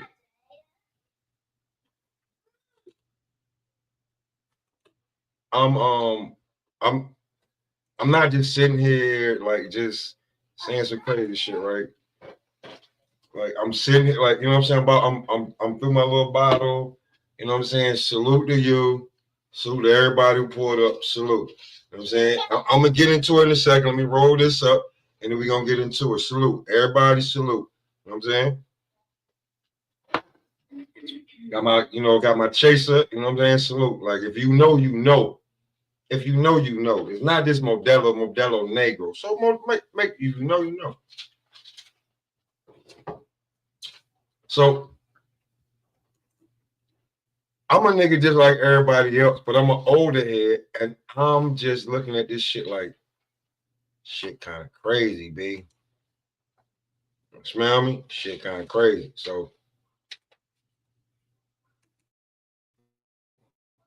because the other guy don't with him, and he ain't gonna with us. So basically, he was saying that Durk either told Spotify or Apple that, yo, if y'all with that guy, I ain't gonna with y'all. So basically, they were picking sides, right? All the guys who always talk about the street code, the street code, the street code. Well, I guess it doesn't apply to this situation. King Von and his crew. Definitely not, because it's not no real niggas in the game no more like that. You gotta remember, Durk got, if I'm not mistaken, his own niggas was talking shit about him. And when niggas talking about like Durk got 35 million, 35 million, that's just from the record label. That's for him to sign. Gotta make him king real quick. You can dictate some shit, especially with some street niggas. But let's get back to the Demon Brothers. who initiated the beef, and Lil Tim stood up for his friend. What goes against the street code at all? But like I said, with the streets picking and choosing what's okay, because Vaughn and Dirk were the popular artists, everyone went against Quando and Tim. The game ain't acting like they're picking favorites, not standing on how the streets normally supposed to treat that. You're supposed to treat that as, all right, it is what it is. Now, of course, this is all the industry, so let's go back to the real streets. And when I say real streets, I'm talking about... Oh, stop. Hey, GD Network. GD Network. I was there when hey, listen, yo, GD, like, listen. I live in New York, bro. But you trust and believe. I saw who was able to take over Clubhouse. I was there for all of them. I was there for all the New York, all the New York joints that tried to keep up with Wack. And right about now, they just hating on them. I can't even lie. Push that knife. Like, listen. I got a homeboy. I said something to him, right? I said, yo, what's up with Push That Knife? He said, how the fuck you know about that? I said, tell them niggas stay off the internet. And nigga looked at me like I was fucking crazy. He said, he looked at me like I was fucking crazy, right? Real talk.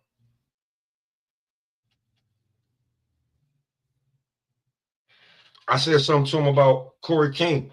He said, yo, you ain't qualified to talk about Corey. I said, yes, I am, because he's on YouTube.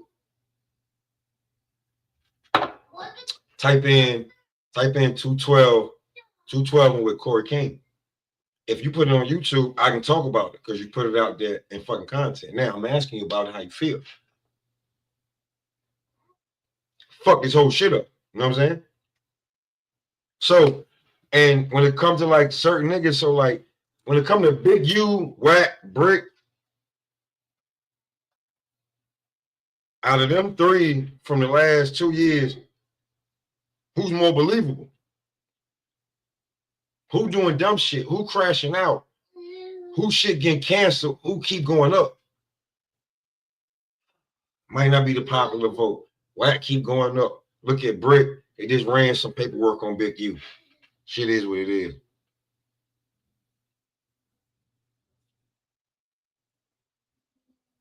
Man, run that work on them, man. I ain't got no problem with it. Run that work on them. But they're the niggas running the work. So run that work on them and make sure it's great paperwork.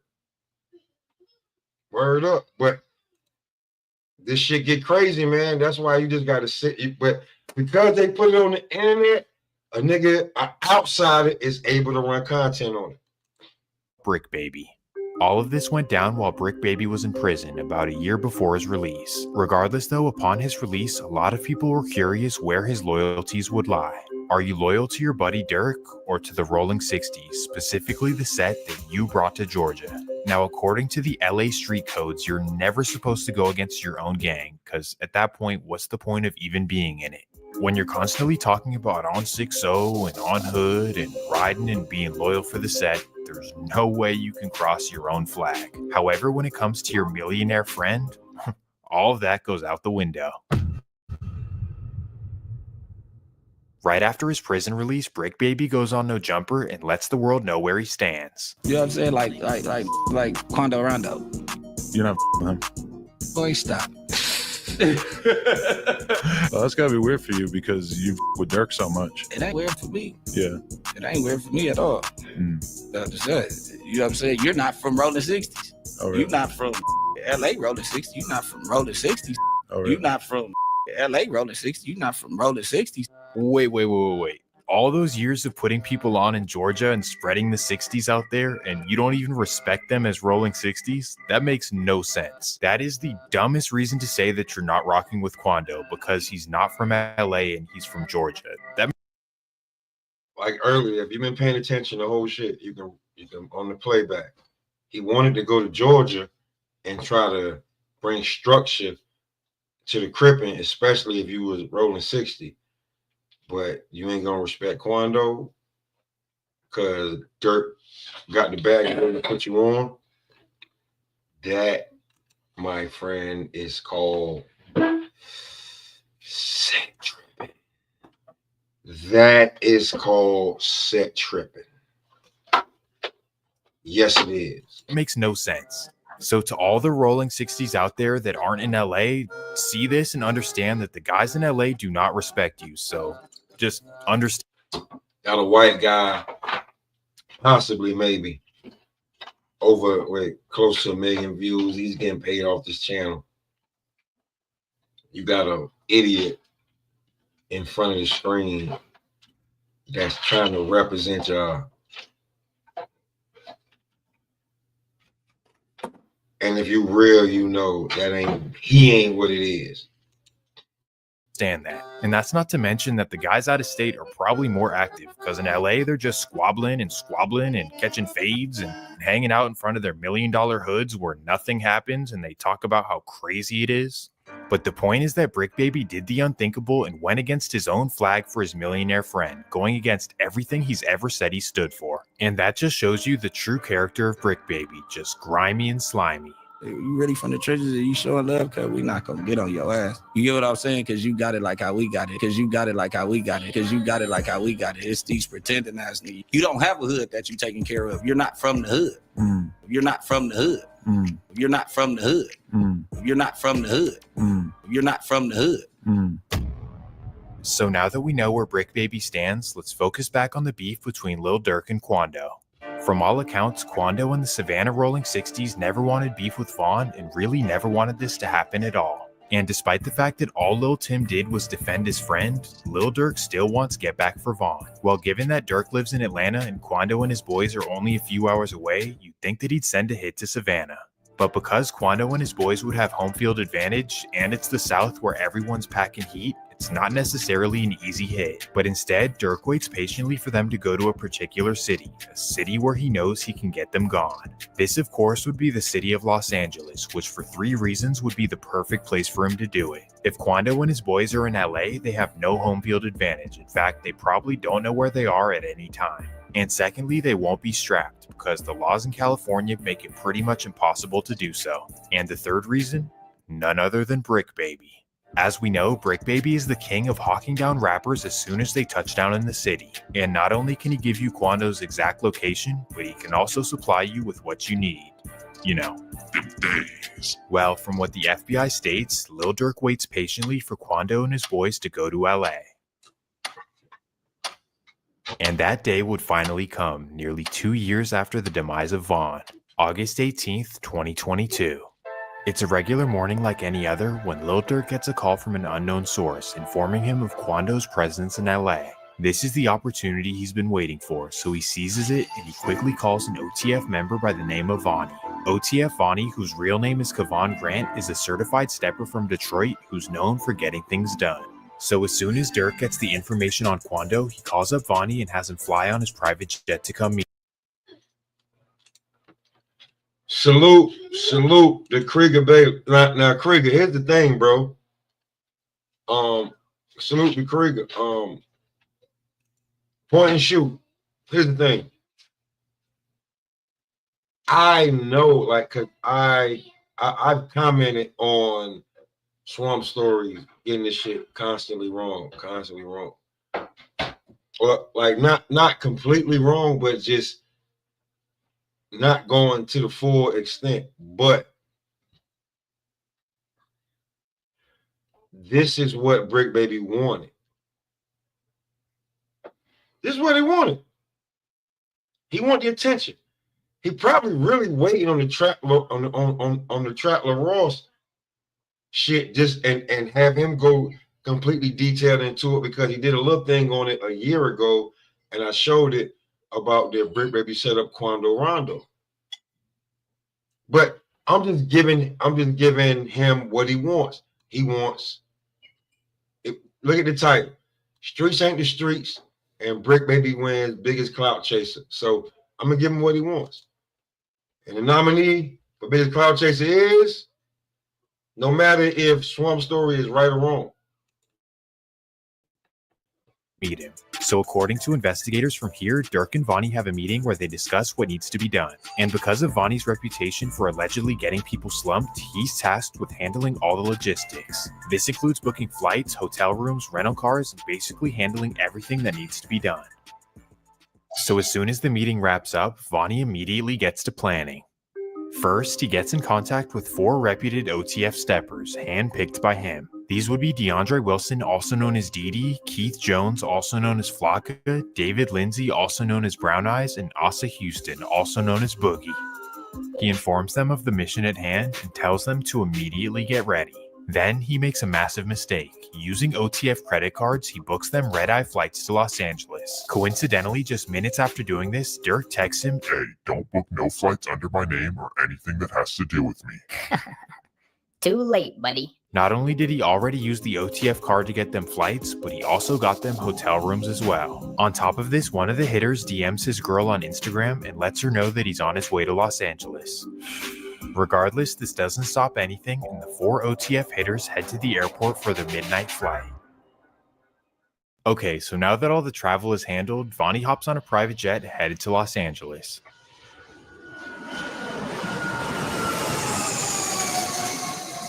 He touches down in the early morning, and now it's time for him to get everything together. August 19th, 2022, 7 a.m. Vonnie takes an Uber to a luxury car rental and gets a BMW M5 and an Infiniti G37. He then wipes them down individually and takes them to get tinted. While waiting for the cars, he takes an Uber to Big 5 Sporting Goods where he buys 4 ski masks and 4 pairs of gloves. Oh, and not to mention, he again uses the OTF credit card. Everything he just did was dumb as shit. Everything. You go and get 2 rental cars. Just because you put 10 on them don't mean shit. You buy 4 ski masks. Everything you use is on the OTF goddamn credit card. Well, once he leaves the sporting goods store, there's only 2 things left for him to do. First, he needs some blicks. Secondly, he needs to find out exactly where Quando Rondo is. And here is where 2 new mystery men come into the picture. Known to the FBI as Co-Conspirator 2 and Co-Conspirator 4. Well, after the rental cars are ready, Vonnie meets up with Co-Conspirator 2. And when they meet up, number 2 hands him a duffel. A question we get all the time is, how do you do culinary school online? And the way we do it is by focusing on technique. Bag full of so they go their separate ways, and Vonnie now meets up with number 4. Together they go over strategy, and number 4 tells him to follow him. He'll take him exactly to Quando's location. Ooh wee, it's really about to happen. And now they go to the hotel to pick up the rest of the hitters. From here, Vonnie and the hitters inside the M5 and Infiniti follow number 4 to Quando's location. Aha, there he is. They spot his black Escalade on Melrose Avenue. Then a rental car that you put tinted windows on. Not smart. They still know where the car was rented from when they find the surveillance footage. number 4 messages them and tells them that that is in fact Quando's car. Now he vanishes off in the distance and allows the OTF hitters to do what they do. They're now tracking the black Escalade down Melrose, waiting for the perfect opportunity to strike. Well, after a few minutes of following, the black Escalade busts a right on Beverly Boulevard and pulls over to get some. And if you're late and don't know, and if you can't catch on, like, just to know, like, I've already done videos on this, and Bricc said, I don't know what you're talking about, and if I did, what's wrong with it? What's wrong with giving my friend a location? What you mean, what's wrong with giving your friend a location? You gave your friend a location to a honorary Rolling 60 crib. Y'all niggas ain't acting right. Some gas. Oh yeah, now it's the perfect time. They head up and out. Not only a Rolling 60s crib, but you wanted to go down there and regulate Rolling 60s crib and make sure it was structured. And this nigga ended up being one of the biggest niggas out. You don't back him, you back a nigga from Chicago from a totally different game. Alley next to the gas station, park their cars and get out on foot. They then run into the gas station and absolutely light up the Escalade. After emptying over 100 shots, they run back to their cars and vanish off in the distance. Thankfully, Quando Rondo was untouched, but sadly, his best friend wasn't. Right now, the search is on for 3 people who... They emptied 100 shots. No disrespect. And rest in peace. They emptied 100 shots and killed one person. Police say shot at a Savannah rapper, killing a member of his entourage. It happened in Los Angeles, and cameras captured the aftermath. Shots fired, a fight taken to the streets, and this chaotic scene, the ending of a shooting that started in Los Angeles, California. Sheriff's deputies pulling out a man who had been shot in an SUV. Savannah rapper Quando Rondo, a passenger in that car, frantic at the sight. It all started at this mobile gas station at 5:30 Friday evening. LAPD says witnesses heard multiple gunshots, then watched a couple cars zoom off. 3 people in one car shot at this black Cadillac Escalade. It's unclear if those inside shot back. Can I get some space, please? It ended at Santa Monica Boulevard. Deputies found it peppered with bullet holes and a shattered window. One man inside, a member of Rondo's entourage, had been shot. The 23-year-old was taken to the hospital where he died. They pulled up. They were pumping gas, and it looks like they probably finished pumping gas, and the suspects approached from the alley, got out of the car, and started shooting at those victims. Low drop. Had everybody right there. Instead of being real about it, if you're a real killer, niggas trying to get away without being seen. You fired 100 rounds and you got one person. That's money not well spent. I'd feel like the nigga on 4 Brothers, the black nigga that paid the money to have a hit done so it don't look like how it's supposed to look. But you niggas ended up making it look like how I didn't want it to look.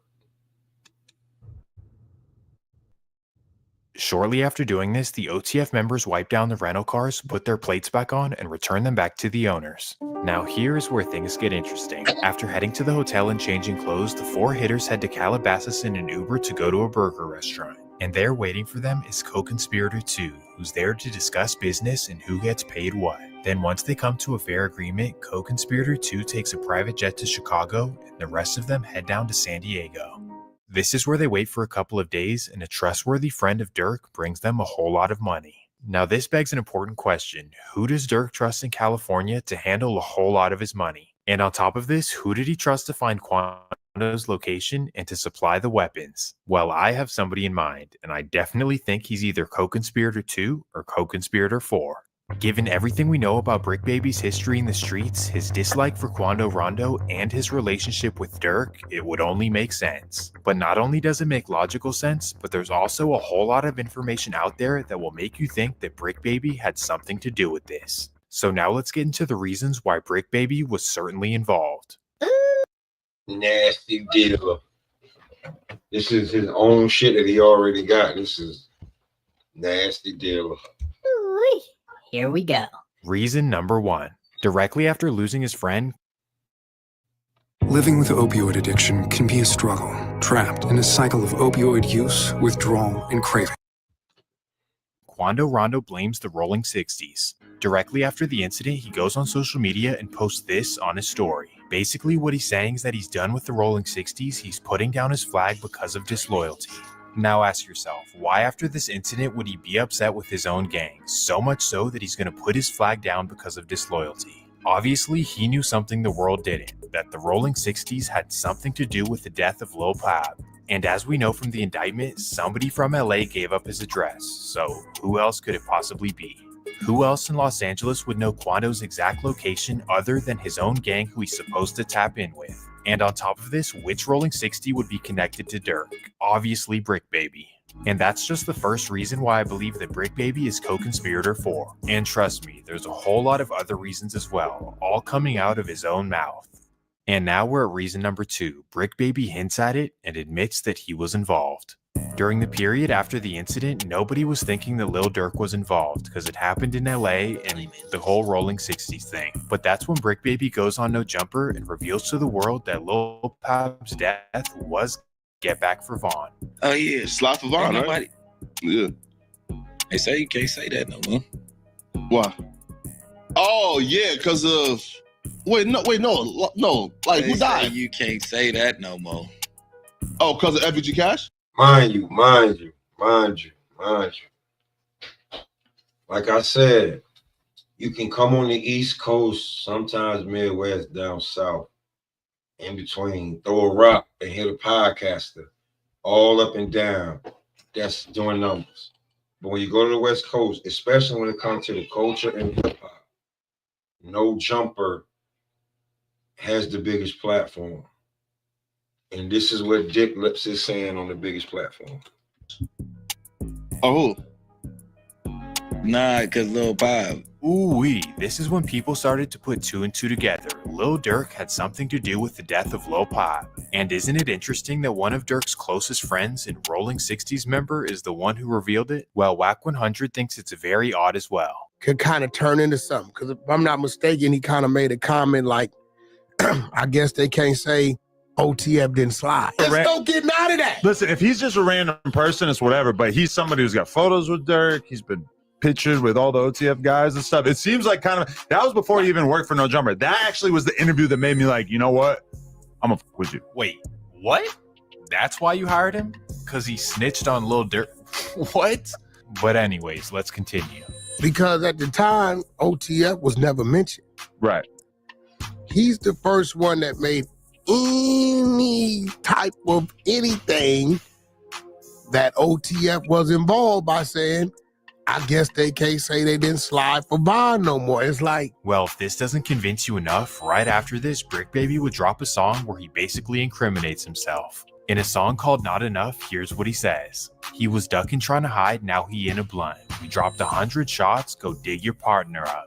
Then he says the last one we turned into a pack, we got 1 million plus. And now knowing what we know from the indictment of the co-conspirators getting paid, I mean, you know? But of course, on the flip side, he could just be lying about the money, right? Except for the fact that after this, he mysteriously starts living in a Calabasas 4-bedroom mansion. So just a year after getting out of prison for robbing a jewelry store, you're living in a Calabasas mansion. How does that make sense? I mean, No Jumper ain't paying that much, because I promise you, Bricc Baby's house is worth more than Adam's. Don't forget, Bricc Baby is the rich crit. Okay, so let's get back on track. The No Jumper interview where he reveals that the Lil Pop situation was get back for Vaughn, that was in February. And strangely, just a couple of weeks later in March, the feds start tracking Bricc Baby's every move. In fact, they even spy on him for 4 months straight. To know you was getting followed for 4 months. It was 4 months? Hell yeah. The only thing you told me is that they were following you back and forth from your house to here. And that kind of tripped me out. I'm like, wow, so these fools are just like parked outside sometimes and we just don't even know? And low like grandma van, like soccer vans and shit. And after 4 months of spying on him, they finally raid his house in the middle of the night. Yep, on June 25th, 2023, his Calabasas mansion was raided and they found an AK-47.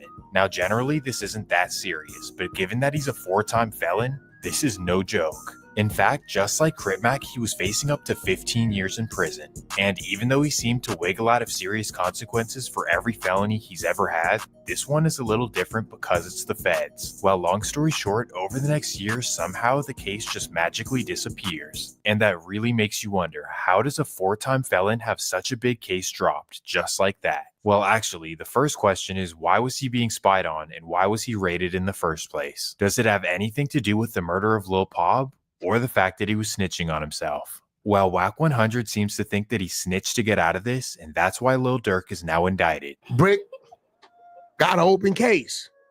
And everybody's watching, Bricc, where your court dates? Boom! OTF is hit with an indictment. And even if Bricc didn't actually snitch, Wack says that he could be the reason that the feds even look Lil Durk's direction. Now, you got the people saying, this dude's a known gang member. He ran with these people. Okay, well, let's look over there. Maybe they wasn't even thinking about looking over there. But because they heard him say it, they like, let's look into that. Let's just see where it takes us. And they might have looked at one dude, grabbed at one dude from what they heard, and the one dude went bad and fed him everything else. So Okay, so let's now play devil's advocate, right? Let's assume that Bricc Baby had nothing to do with the death of Lil Pop and that he's not a snitch. And if that's actually the case, please explain these two reactions. This was his live reaction to receiving the news that the 4 OTF members were indicted. There, nigga. Yeah, this is crazy. Hang on, wait. Yeah, that's it. Wait, was this an attempt or an alleged attempt? He dead. Yeah. No, Quando. Yeah, Lil Pap is his man's is dead. His man's is dead. Oh, his boy, but Nah, he didn't get hit. Nah, Quando's fine. So they got his boy instead. His boy is dead. Yeah. But were they alleged to try to get him too? Yeah, he was there. So, but was he the intended target? That I don't know. Yeah, see, right. this is how you need to be when you sit down with Diddy's bodyguard. Yeah. Or I'm sorry, with Biggie's bodyguard. Good. See, this is good. This is I'm exactly getting the a kind free of lesson here as well. Yeah. So essentially, thank you for that, by the way. Thank 1,000. you. I appreciate it. Got you, my buddy. So this dude, Quando Rondo, he's an artist that was affiliated with the dude that had alleged or had killed King Von. So, and this was allegedly a retaliation for that. For sure. 100%. Well, I'm about to say, nah, that's crazy. So the feds charged an indictment with unsealed. It said was unsealed Thursday in the U.S. District Court in Los Angeles. Are Kevon London, DeAndre Wilson, Q Jones, David Bryan, and Ossie Houston. I don't know, maybe I'm looking too deeply into it, but he seems nervous. And to make matters even worse, he says that giving up Quando's location for Lil Durk is something that he would actually do. Like, why would you say that? Then there's people like, you lined up somebody from your hood. Like, listen, I didn't do shit. But at the end of the day, what's wrong with giving my friend the address? Oh, this is my boy. He lost his boy. Who did it could be around. 9 times out of 10, had he asked me, I probably would have been if he even asked anybody, if this is even true. But 9 times out of 10, like I said, can I leak a bar? Sure. I said that's a rat right there. That's a complete rat. He said, what's wrong with giving my friend the address, the location? What's wrong is that your friend is on a fucking warpath and you have an obligation to your organization. You have an obligation to your organization to take care of what's, you feel what I'm saying? Because that's what it is. But that's what you did. So on that, right? Let's go to the top, because I could sit here and tell you guys about Bricc Baby and tell you how I feel and what you think, but let's just let Bricc Baby tell on himself after his biography. Let me let him tell on himself. It's not really my homeboy. Didn't slide with me. If I would have died, I would have died. You never slid for. I got to see who my real homeboys was. So it looks like Bricc Baby finally responds to his hood and everybody else that's calling him out. He's saying he ain't got no real friends because his homies didn't slide for him when he got shot. Man, looks like he's getting real emotional, man. They pulling up to No Jumper looking for him. It's getting crazy, man. It's getting real. Let me know what you guys think, and let's load up that clip. Just want my spot. Every reply to it is a media wannabe. Homeboys, like my collective homeboys, because I'm gonna put it like this. I give a fuck about y'all, but I don't give a fuck about your opinion, cause I'm the dead homie. I done been shot twice. Where was the meetings at? Where was the DPs for the wasn't slide when I got shot? It's the same niggas out here, niggas, on the dead homies for my age group. Bricc Baby crashes out and fights security off camera for dropping his load to the ops. Man, cuz I'm sick, so crip. Stop playing with me, cuz. On the hood. Don't nobody tell me nothing. On 6, so stop giving them the address then. Stop giving them the address then. Calm down, Bricc. Chill out. Man, I'm like, what? On hood, you a part of the security team, nigga. Don't crash out. Yeah, Gordy. Gordy, come on, bro. I'm not doing no talking. Hey, man, look. On hood. Addresses, nigga, got drops on me. When I drop my nuts, nigga, respect it, nigga. Pull the up. Nigga, I be here till 9. On rolling. We gotta cut it. We gotta cut it, gang. Gordy, let them handle that, Gordy.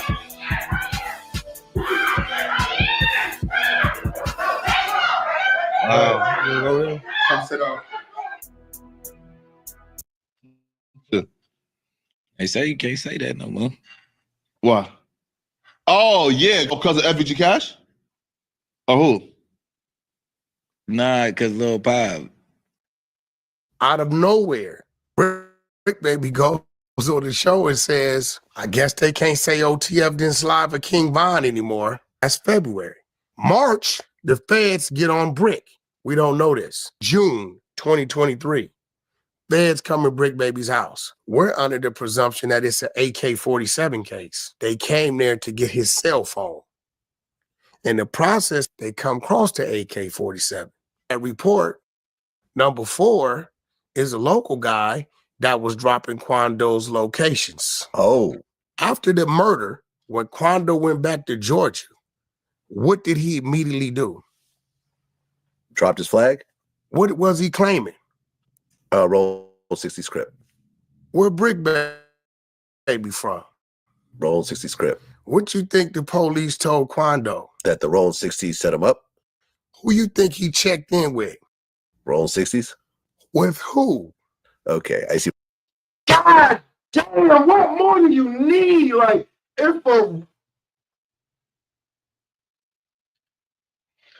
you give a nigga disinformation, he gonna try everything in his power to try to not, but logically, common sense, what your mama and daddy taught you and what you've been through in life tells you, that ain't no goddamn coincidence. This is whack saying shit almost a year, 2 years later. How long you think the feds had this shit? Then you claiming this shit, you ain't providing for this shit. Come on, Right. you know what I'm saying? Like niggas like Quando Rondo. You're not fucking with him. Boy, stop. What is it? Boy, Explain. stop it. Understand? Like, don't come to the 60s and want to provide now that bro them on your ass. Hmm. You get what I'm saying? Like we ain't doing that Yeah. at all. We not doing none of that. Well, that's gotta be weird for you because you fuck with Dirk so much. It ain't weird for me. Yeah. It ain't weird for me at all. Understand? You know what I'm saying? You're not from rolling 60s. Oh, really? You're not from nigga LA rolling 60s. You're not from rolling 60s, nigga. Right. Here's the crazy shit. Adam, like,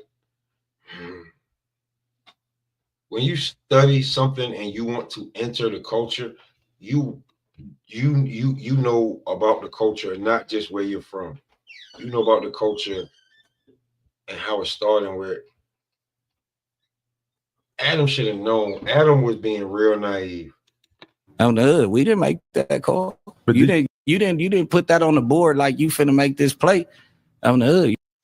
Watch Bricc Baby get nervous after hearing the feds got OTF members for the of Quando Rondo's homie Lil Pap. Chicago gang members with ties to Lil Durk, OTF, accused of being hired to unalive Quando Rondo in the LA incidents where Lil Pop was unsealed Thursday in the U.S. District Court in Los Angeles. Damn. The feds come get them, boy, oh boy, that might be a problem. It's about to be bad. I'm just alluding to we ain't gotta say possibly go if that this way. connect to an LA gang, boy, oh boy, get prepared for everybody to get hit. I don't know about that one. No, Quando. Yeah, I bet you don't know about that because you was part of the grid program. I'm gonna be quiet. Bro, there's so much shit I could just. There's so bro, I have it's got to be about 20 some videos on this nigga. just him telling on himself, right? Him trying to prove that he's not a rat, right? So let me just go to the last bit of him telling on himself in the latest, because y'all gotta remember, this man said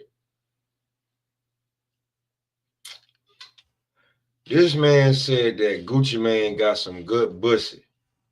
So I'm gonna just let you, like, you know, taking these pills and popping these perks and getting, like, after a while, it's hard to hide who you really are. So let's just go to just he'll say anything.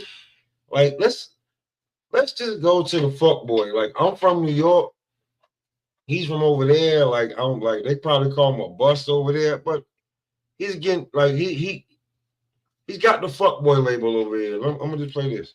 For Gucci Mane, one of my all-time favorite rappers, I just wanted to sincerely apologize to you for Bricc Baby's remarks, the bussy thing and whatnot. I feel like this is partially my fault because by bringing him onto the podcast, I feel like I kind of opened the door for this sort of white boy humor to be leaving his mouth. And I just don't want to be part of the problem. So as a result, I will be forcing Bricc Baby to take a leave of absence. So I can just remember, like, because Adam and Wack have like their own, like, No Jumper is a platform, and it's about 8, 9, 10 podcasts that pop off at any given time, right? Different podcasts, and the clips they run is crazy. I could be less, could be more.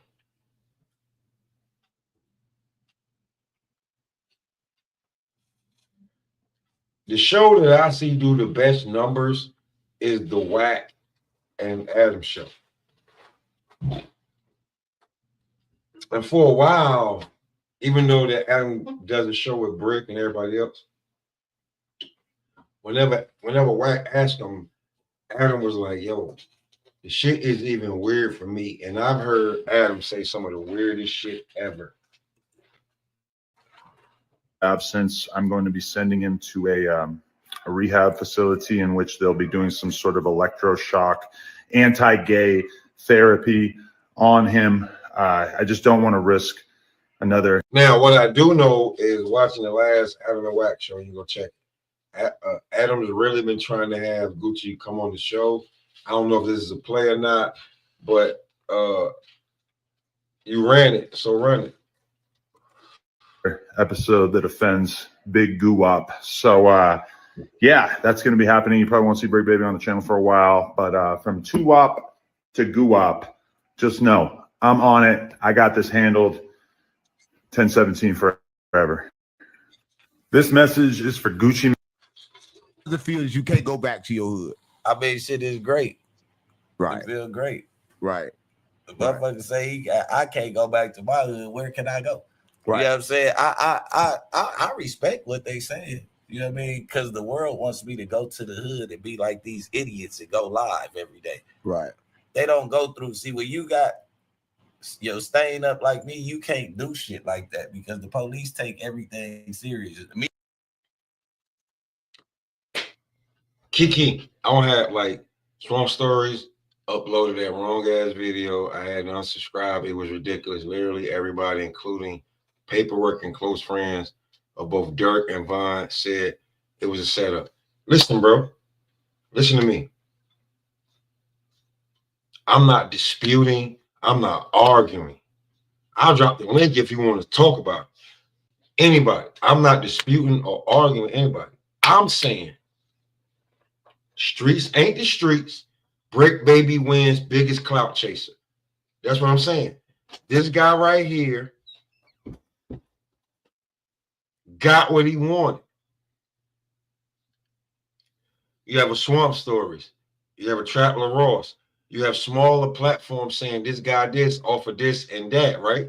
Then you turn around and you know in a little bit after it's all said and done what happened to him, Trapler Ross is going to run it up on him. So you want the spotlight on you for clout chasing. Like I said, I don't know any real nigga that commit a crime or has committed a crime want the spotlight on him for shit. Like, I don't want to be known for being tapped in with the grid program. I don't want to, like, if I'm a gangbanger and I'm still out here banging, I don't want to be known for, I don't want to have nothing to do with the damn Rondo shit. I don't want the attention that he's bringing. Give me something else. But this is what he want. So if you unsubscribe, like, that's like, I don't blame you, but Swamp Story is only giving him what he want. But this is himself telling on himself. Me kicking it with my homeboys on the porch on Instagram is like me directing the gang meeting or something. Right. To them. Right. You know what I mean? These other niggas, they don't got no money and they ain't been nowhere. They ain't started shit in their life. So they ain't got nothing to worry about when they go online. These niggas, I can't even go pull up the Slaughter Donuts without the police kicking my door in. Right. These niggas is selling perks, lean, and all that in their Instagram story on the block. Right. And the police ain't pulling up to search the niggas or nothing. This is LA. I'm gonna keep it 100 because I'm tired of this fake shit. The reason why that really happened, Bricc is fronting like him and DW got this long history. Nigga, you met DW up here. That's crazy. You met DW at No Jumper. And it's really some buster shit to your homies when you say, this my homeboy, nigga. You met him at No Jumper. He don't really know him like Y'all that. ain't even got a county lid in, right?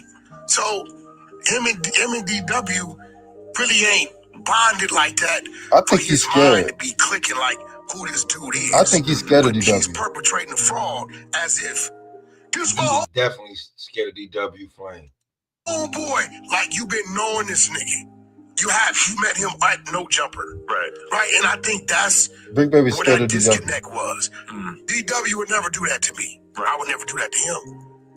Peter, we got like 15 years of history. That's some real shit when you got more than a decade in with a nigga instead of just meeting a nigga for 15 minutes. I think I learned a lesson during that whole time period, which was like, And I see a clip.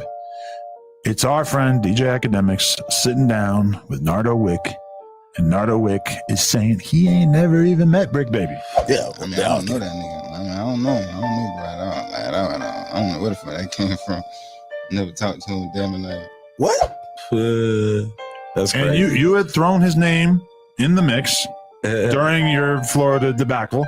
Let's talk about it. Have you ever been around Nardo Wick IRL? Yeah, for sure. Where at? We shot when they shot the Who Wants Smoke With Me video. Baby on my page like Slap Vaughn, I know they trolling me. Okay. They shot it out here. And Dirk was in there. Is it possible that he just doesn't know? I'm fucking with his brothers and shit. I was fucking with him, but he was shooting the video, so he probably don't remember being with me. But his brothers was pulling up for months after. Of course they were, and of course you were fucking with his brothers. His brothers know you, but won't tell him who you are. Of course. That's how I feel. That's how I feel toward a nigga. Any nigga that entertain this nigga, middle fingers to you, nigga. You feel me? Now this is what niggas was talking about earlier in the chat. That Cowboy is a certified rep, and you got Cowboy calling you out for a fade, nigga. This ain't the East Coast. When nigga call you out for a fade out there in Cali, nigga, it's a different type of goddamn environment. That buster ass nigga that did what he did to Nip, he wasn't that nigga though. He was high and he was a coward. This other nigga that don't want to take a fade with me, he's high and he's a coward. Everybody talking about the rules. Oh, Cowboy did. What about the rules when a nigga say, I need that? The crackhead said, I need that, and you turned it down. The snitch said, I need that, and you turned it down. The janitor said, I need that, and you turned it down. I'm not taking that fade with the janitor, with the crackhead. That's buster shit. In the world, in the real, gangbangers don't like that, nigga. So niggas that love Nip, when y'all see that buster. Introduce him and explain the relationship here. Who? Him. No, I'm gonna tell you right now. You about to catch I'm a asking problem. you to tell me. My brother right there. Hold on, no, bro. No. Wait. He's acting like it's like an offensive now, thing. Watch this. No, not that. Now, right now. I didn't say nothing. You might be a little mad at me, but this ain't on me. That's his this little G-face. This G-face. Well, you told me, yeah. This G-face is what? Your man Bricc Baby hates his guts. Oh, all right. That's the guy when when he was on live doing all this. Acting like you was outside my house. That's him. I didn't bring him. You did. He told me he wanted to bring him. I don't give a for my neighborhood. I don't know where Bricc Baby. Adam brought you out. It wasn't right. You don't even know. Y'all know Bricc Baby don't even know. Like they never. I've never met this dude. This shit is. So you're really a top Bricc Baby op? Top op. Now he's gonna be on my case. The fact that podcasters need to uphold we needed to do have when we was younger. Like, didn't somebody come over here the other day trying to fight somebody, or am I tripping? You feel me? And motherfuckers didn't want to do it. You feel me? Like I get it. You feel me? Like, who came up here trying to fight? I don't know. I thought I saw something about that. That like alluded to that, right? Yeah, like somebody said that they were We all like, saw yo, that something shit. whoopie woppy woom was like, where he at? La da da da da. And then motherfuckers was like, Did you ever hear somebody? What was that? Nobody. Hey, for the record, nobody mentioned anything about fight. but they wanted to conversate. They wanted to do a live stream, I think. Oh, okay, yeah. Come on, cuz. Look, the internet be making a lot of shit look This ain't my building to have pop-ups walk in and do all that. Yeah, no, I get that. And that's how I felt. And that's exactly. Right. And I just talked to them like 7 times. And that's like similar to. Like your nose is some business. And I wasn't even putting. You want ops to pull up on you? Like, we all do not want that to happen. So please do not be putting that shit out there. Plus, like, a person who just recently has been like arrested on serious charges and shit should not be talking about putting kill squads in the street. Like, as much as it's a meme, whatever, it's like, in that moment, I was like, bro, you just fucking blew it on so many different things, like, that I just have to acknowledge. Like, the conversation I'm having with Mara has just got to be like, you have to understand that a lot of different lines were crossed that night for not a very good reason. And he's an employee, bro, and he came in here. What's cuz name? You ain't gotta wait. You want ops to pull up on you? Like, we all. So this is anybody want to pull up? This is because he wants the attention from Clubhouse to Instagram, YouTube, TikTok, whatever the fuck you want. I got it. Anyone with $10,000 or more in credit card debt or personal loans may qualify for help from National Debt Relief. Minimum payments could. What he want? For Gucci Mane, I wanted to sincerely apologize to you for Bricc Baby's remarks. So as a result, if you want to see Bricc Baby on the channel for a while, from 2-op to Goo-op, just know I'm on it. If you want more on it, because this is me watching this shit, like, yo, bro, I'm gonna be real with y'all. Hold on real fast. My son just pulled up. No, hold on.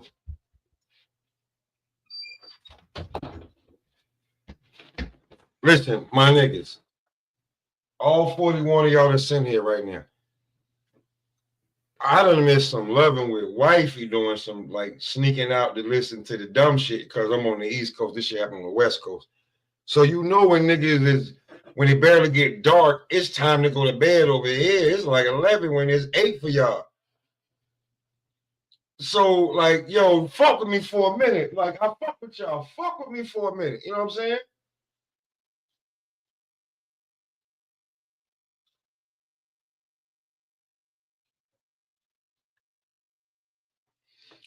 Hey, listen, nigga, I don't even know who the fuck is that. Hey, whatever, nigga.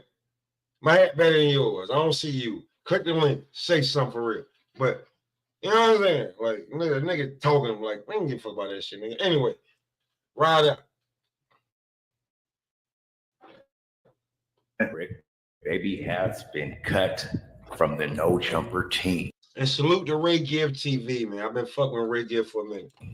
And whack flames what? Let's get right to it. It's Ray Give TV. In the block. So with the nigga Bricc Baby with all this wearing an Oakland A's hat. sexual activity.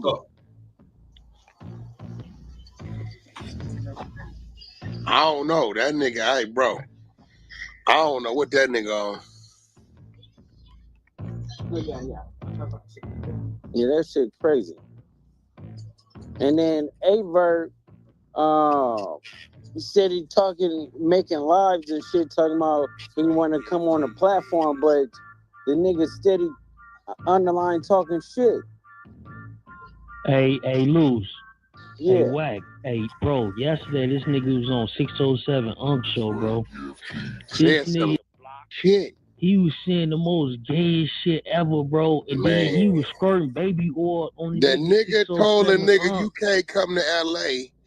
And Bricc Baby said, what, nigga? We got me. He started taking his shirt off, his hoodie in his shirt, like he was going to squabble the nigga. Got naked and grabbed the baby oil and started squirting on him and rubbing it on him. I don't know, bro. Listen. What the? I don't know what this nigga.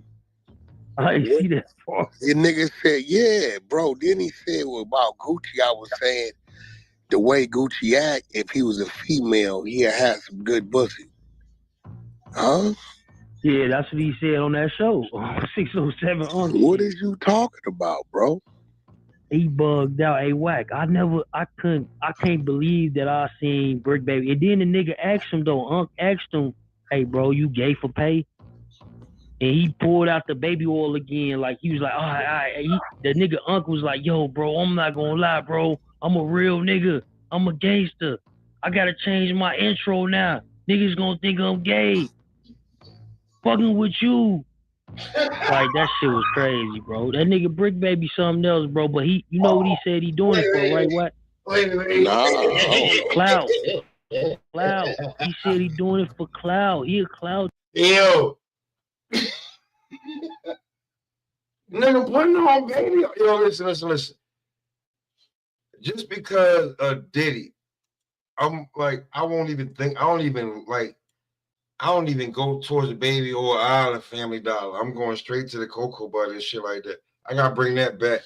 This nigga, you got niggas doing shit like this. I'm gonna let it play out for it's like a 16-minute. I'm gonna let it play out and commentate in between, but this nigga different. Out, hey, Wack, I can't believe that I seen Bricc Baby. And then the nigga asked him though, Unk asked him, hey bro, you gay for pay? And he pulled out the baby oil again, like he was like, all right. The nigga Unk was like, yo, bro, I'm not gonna lie, bro. I'm a real nigga. I'm a gangster. I gotta change my intro now. Niggas gonna think I'm gay. Fucking with you. Like, that shit was crazy, bro. That nigga Bricc Baby something else, bro. But you know what he said he doing it for, right? What? Nah, I don't know. Clout. He said he doing it for clout. He a clout chaser.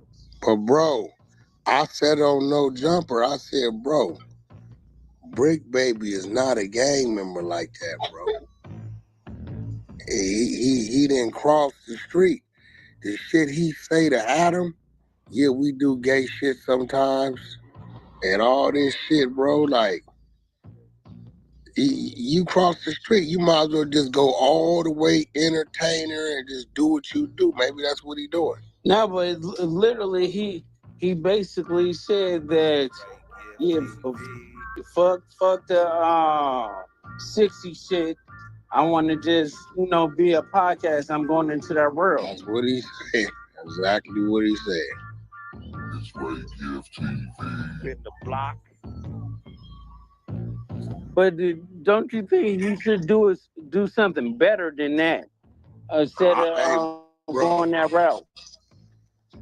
Bro, look. I don't know if dude on drugs. And listen. Before I continue this, right? Anybody in here?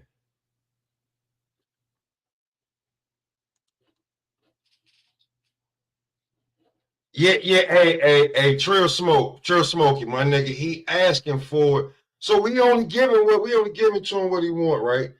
So for anybody, right? I'm not no clout chasing ass nigga. I don't make no bread off of this shit. You don't see my cash app running across this shit. I'm just trying to make sure this shit don't get taken down so people can see the shit, right?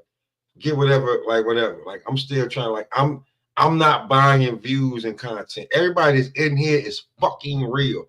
You can actually speak to each other, right?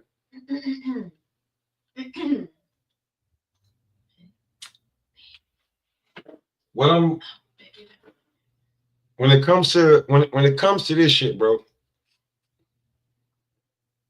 Yeah, bro. Like you want, like I usually talk sports, mostly boxing, but there's no fight to the 15th when Mike fight Jake Paul. All the fights are done. So right about now, like Loose Cannon, Whack 100 gonna open his YouTube channel, fucking Clubhouse, all this shit, and this nigga want to be the center of attention in certain shit. Nigga, I'm gonna give it to you. I'm gonna give it to you. You want it? Here you go. Bah! I'm gonna get to you raw, and I'm gonna let him speak on his own self. Fucking dummy. Right? So, bro, he been asking for it, my nigga.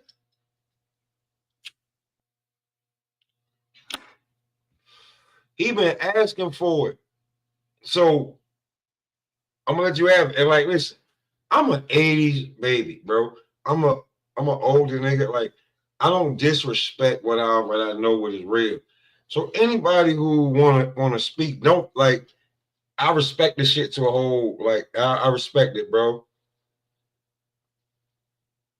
Yeah, I respect that, bro. Cause I do a lot of boxing content, and when in a few days I'll be on the Tyson shit. But I got a few things I want to break down before the fight happened. But when it comes to this shit was easy because I've been looking at it, and this nigga been asking for it. So I'm gonna just let these niggas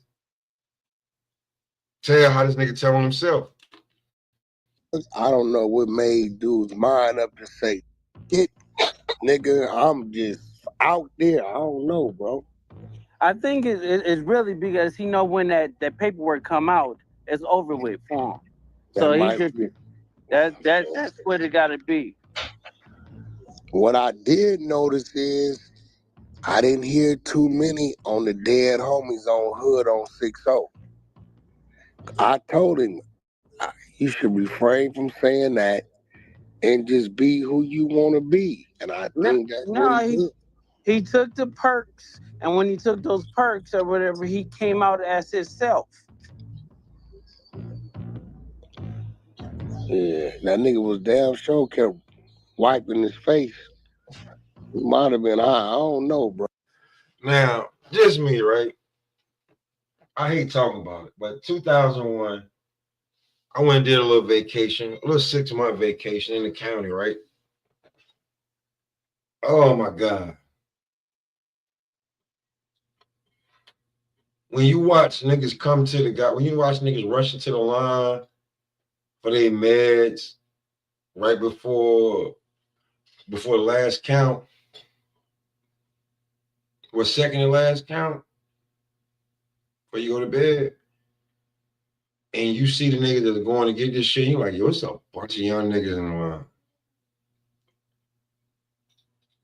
And then when you sitting there before you pass out, and motherfuckers, you let the young boys tell their stories. Stories they tell. Be like, how you ain't dead? And when I heard this one white black boy who's completely white but wanted braids and he wanted cornrows and everything, he not black at all. He's adopted, and his adopted father was black. When that motherfucker said, just because he was being difficult, his foster black dad was trying to teach him right, he want to do something else. When I heard that motherfucker say, ain't no sick like dope sick,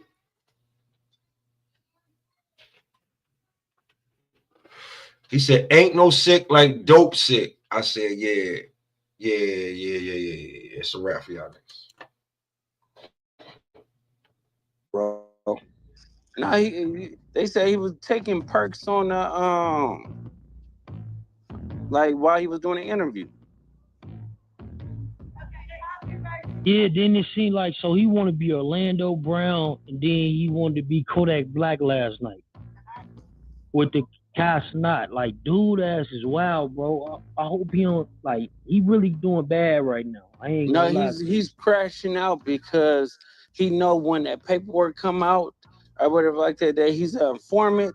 Is everybody's gonna not him. So he's just trying to Hold switch on, that lane real quick. Luce. Hold on 1 second.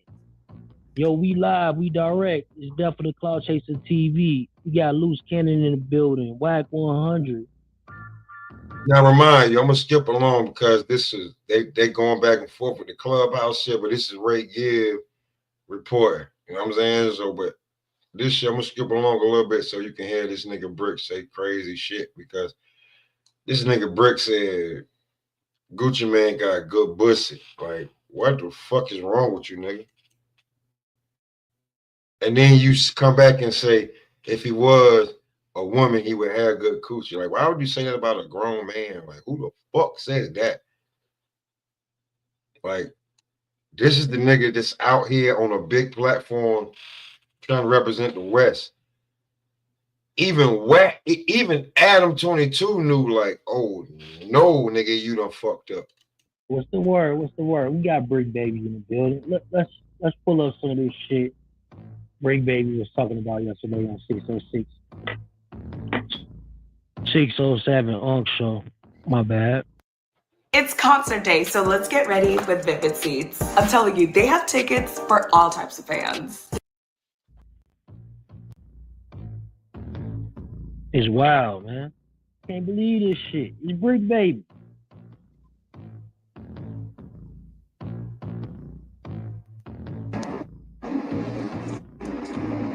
Chuck. Yo. Yeah. So basically, I got a phone call, but yeah. What'd you say, bro? Playing content? No, Y'all about to play Let's content? get drag on for a second. Hold on, let me get this shit right. And I feel that his alter ego is being a homosexual. He's saying that he like to do gay stuff with Adam. He's saying that he do gay stuff all the time. He gets zesty. He's on podcasts and talking about that he wanna play with niggas' booties, all that. So I think it's just time. I told him to come out anyway in one of my videos, come out the closet. I guess that's what he doing. Oh, that shit wow. Like, I don't understand Bricc Baby when it comes down to that. Let me play some of this content real quick. Let's see what he talking about, y'all. Let me get the... Gang, where you from? Listen, y'all already know you rocking, man. If you in Chicago right now, if Gucci had a coochie, it'd probably be fire. You heard what he said? What the fuck? Yeah, he's fucking with you. Oh, hold on, let me take that back. I'm messing with Rich now. I swear to God, my mama. It's all. I'll just be real with you. I got 3 kids. I got 2 daughters and a son. I like the Pope. I ain't trying to get Pope. That sounds gay as hell. Ain't nothing funny about none of that when you're a grown ass man in your fucking 40s, late 30s. That's suspect. Like, I don't care. Like, what are you pop? Like, nigga, you done already done something. All love for anybody. This Bricc Baby, yo. With me, man, because we doing this from the bottom. I swear to God, we go from the bottom with it. Man, streets, man, listen, the streets unplugged. You know we gotta plug the streets in, because the streets ain't been plugged in a while. I swear to God, What's the word with it, gang? Wow. What's up, man? Just want to say what's up to you. Always support your channel, man. Man, I appreciate it. All love, man. You know what? Straight up, man. It's all love, man. Yeah, all right, bro. Respect. All right. What's the word with it, gang? Talk to me. Let them niggas snatch your pendant, gang. You out bag. Nah, you know that shit don't happen, gang. You know, I'm from St. Louis, gang. They took some on my house when I was asleep. Right? They could have asked me. Hold on, it's supposed to be playing back now, y'all. Yeah, it ain't like that. I got something took out my house when I was asleep. Right? And it's still all love. There ain't no problem. I'm not gonna bring no clout to it or nothing to it. Because he wants some pussy. Hey, take it. All right, we got it. It's 1 hour 55 seconds. So listen to what he about to say, right? Who was that? 707? Yeah, this 707. This what he about to say. Listen to what Bricc Baby about to say. It's Ray Gift TV. In the block. Get out. You know what I mean? I said that about Gucci because nigga, if Gucci had a coochie, it'd probably be fire.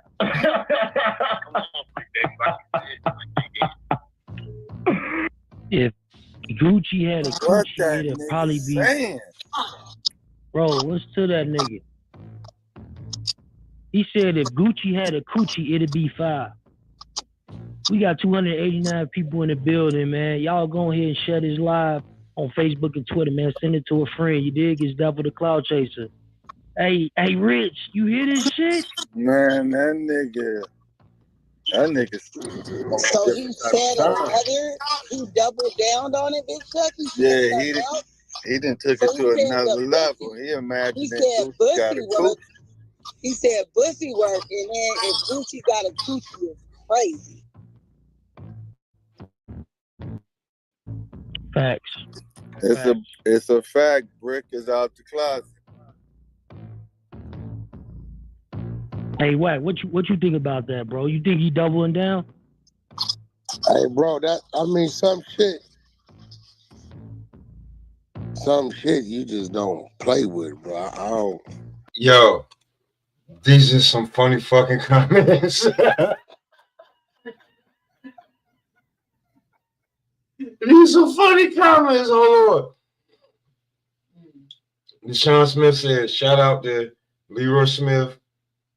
Cannon asked Wack about Leroy Smith on Power. You know what I'm saying? Bricc the Trick is out here putting a new spin on the word trick.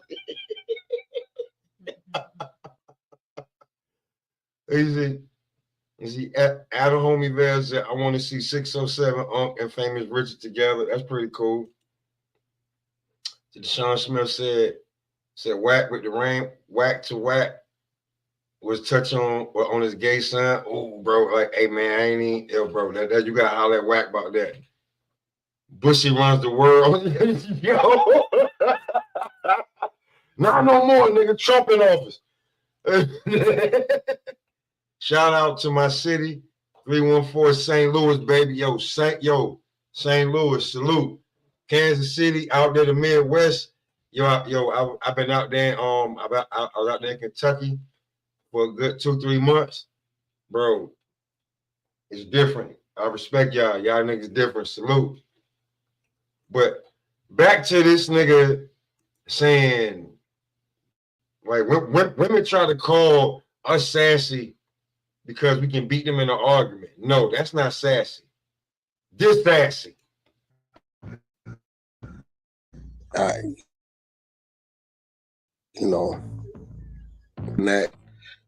I don't understand why he even want to be playing with Gucci like that. I'm 43. That nigga from another generation. I'm 43. I don't know nothing about that. So if you know anything, I'm 81. But I hung with the older niggas. I didn't, like, you know what I'm saying? And all my niggas that I still fuck with, hang with the older niggas. We ain't hanging with no young niggas. We weren't trying to be big homie until we understood what big homie meant. And then think he finna be popping in and out of Atlanta. Like that's not smart. I don't know what's to him. He's like, they asked him yesterday, like, you gay for clout? You gay for pay? You know what I'm saying? It's crazy. Like, whatever he is, I don't got nothing against no gay people. You know what I'm saying? Let's be clear. Let's start there. I don't got nothing against that, but shout out to Houston, man. Y'all doing y'all thing out there. I appreciate you pulling up. Shout out to Houston, you know what I'm saying? If you subscribe, I appreciate it, man. I talk sports entertainment. I like to talk boxing, basketball, football. Boxing is a real thing, but this shit right here, I could not do it. I've been on it for like 3 years.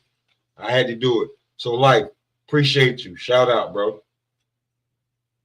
We say Adam slid it out, cussed the baby, and now Adam done with him. Yeah. I think Adam, I'll be real with you. I think Adam, like I've done it before. I think Adam clung to Bricc Baby because he really do fuck with homie that's in jail. When he come home, he gonna fuck with him.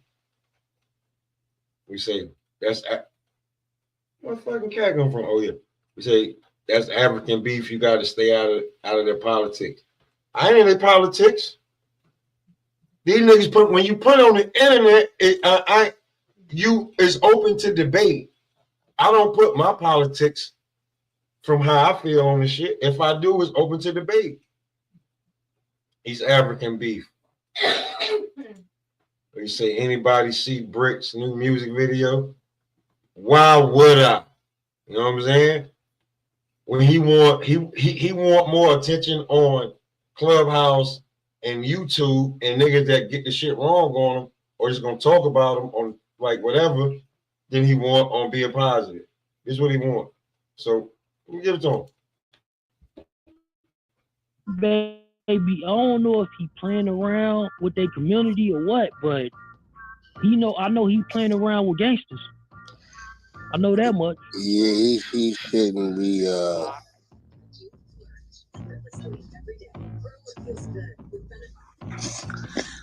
Bro, I said it on No Jumper though. I said I believe Bricc Baby is done really with the streets. He just, trying to hold on to an image, but he just need to be who he really is. I said that 2 weeks ago. And were you recently injured in a car accident? Look at this check for $160,000. If you're looking to get money you were owed for an injury. Shit. He did a clip and said, I don't think Wack telling me nothing wrong. I seen a reaction to what I said. And I said 2 weeks ago that they was going to be taking Bricc Baby off of No Jumper. Damn.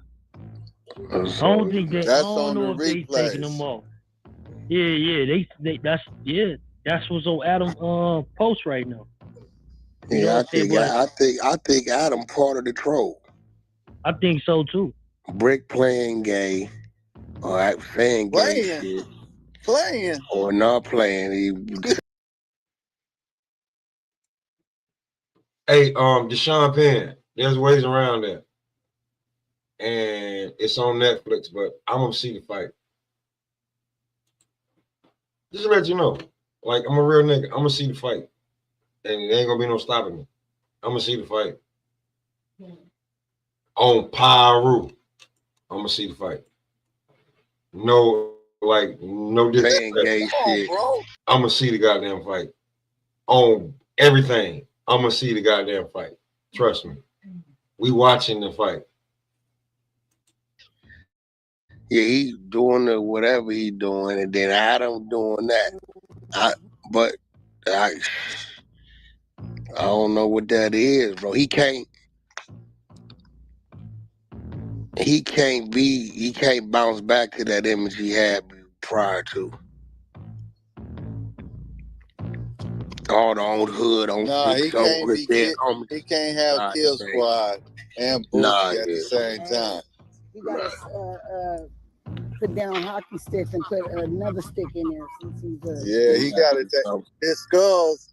Them skulls is for different things now. Yeah, that might be giving up skull. Yeah, the skulls in the chat is crazy.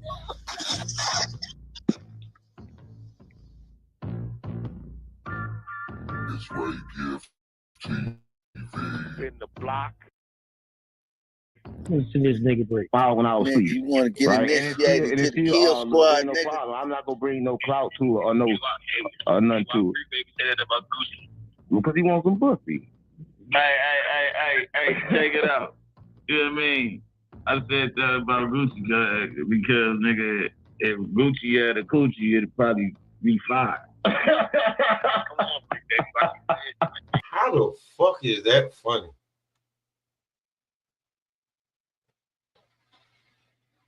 That ain't like the only way you would laugh. You'd be like, yo, nigga, you like that would be like after the third time, like, yo, this nigga. We talking about our gay. Now we talking about like, yo, this nigga out here acting one way, but when he get on them shits around niggas that when he know he can't do that shit with us, this is nigga. You can't come back to where you can't come back to the blocks you from. Hold on. Get somebody else. Hold on. What's the word with the game? Drop a comment down below. Let me know what y'all think about the comment. I don't need no comments. That's a funny bunny right there. Like, you gotta watch him. He wanted to be in the damn Diddy parties. Listen here, man. We got about 2.5 hours in, man. Listen, I ain't trying to give it nothing crazy or nothing behind it, but like, listen. Come on, this is common sense. You smoke your weed, you drink your liquor, you understand, like, yo, bro, you from, and you know what you're supposed to do as a man. Take care of your family, make sure your kids are raised right, yada, yada, yada. This shit,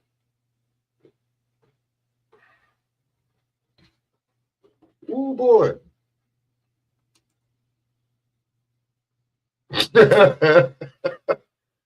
Brick somewhere.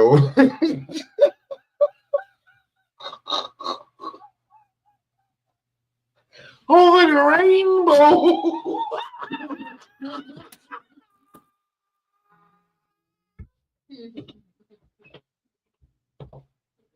Yo, I'm in this shit. Oh God. Yo, if that shit went over your head, you completely missed it. This nigga Brick is somewhere over the rainbow, man. Listen. As far as for trying to set example for like this nigga yelling on Six Soul, on Crib, on Cub, on all that shit for a minute. And then all of a sudden, after a while, just watching your cat, like everything, like how fame got to you, bruh. Over the fucking rainbow on your ass, man. Listen, look. On the dick.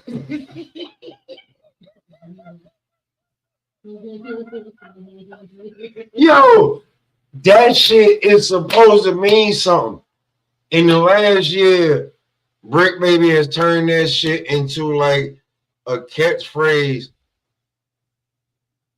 for like,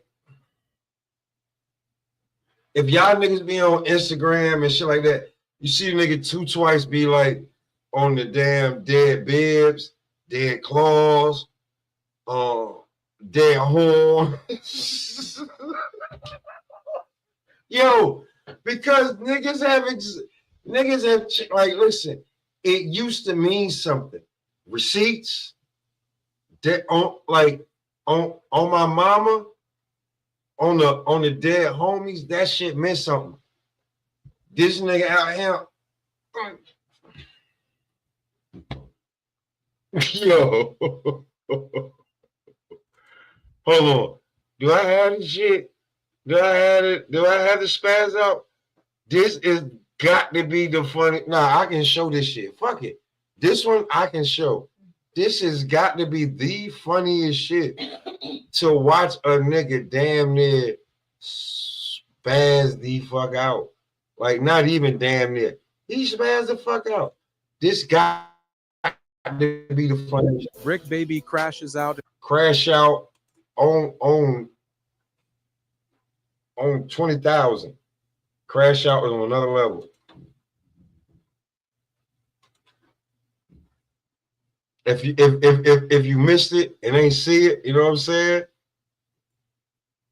He, like, for real, he making a mockery of this shit, bro.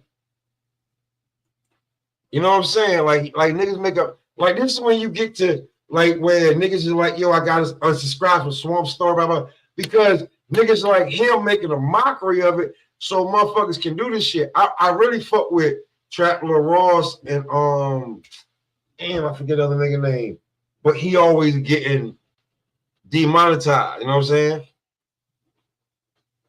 Look, little piece of grip. Look, this shit was King Crash Out. Like, yo, like And they said he got yoked up for this shit. The nigga saved 5, 6, 100 and nothing. Bricc Baby crashes out and fights security off camera for dropping his load to the ops. Man, cuz I'm sick so crib. Stop playing with me, cuz. On the hood. Don't nobody tell me nothing. On 6 so stop giving them the address in. Stop giving them the address in. Calm down, Bricc. Chill out. Man, I'm like, what?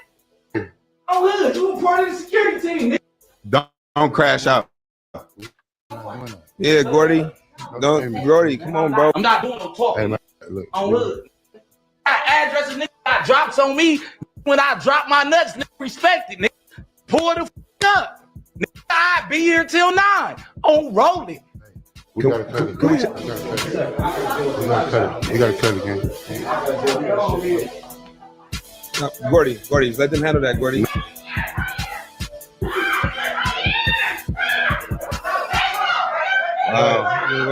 Come sit down.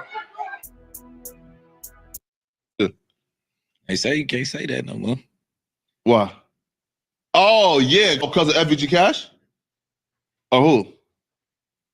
Nah, because Lil Pop. Why the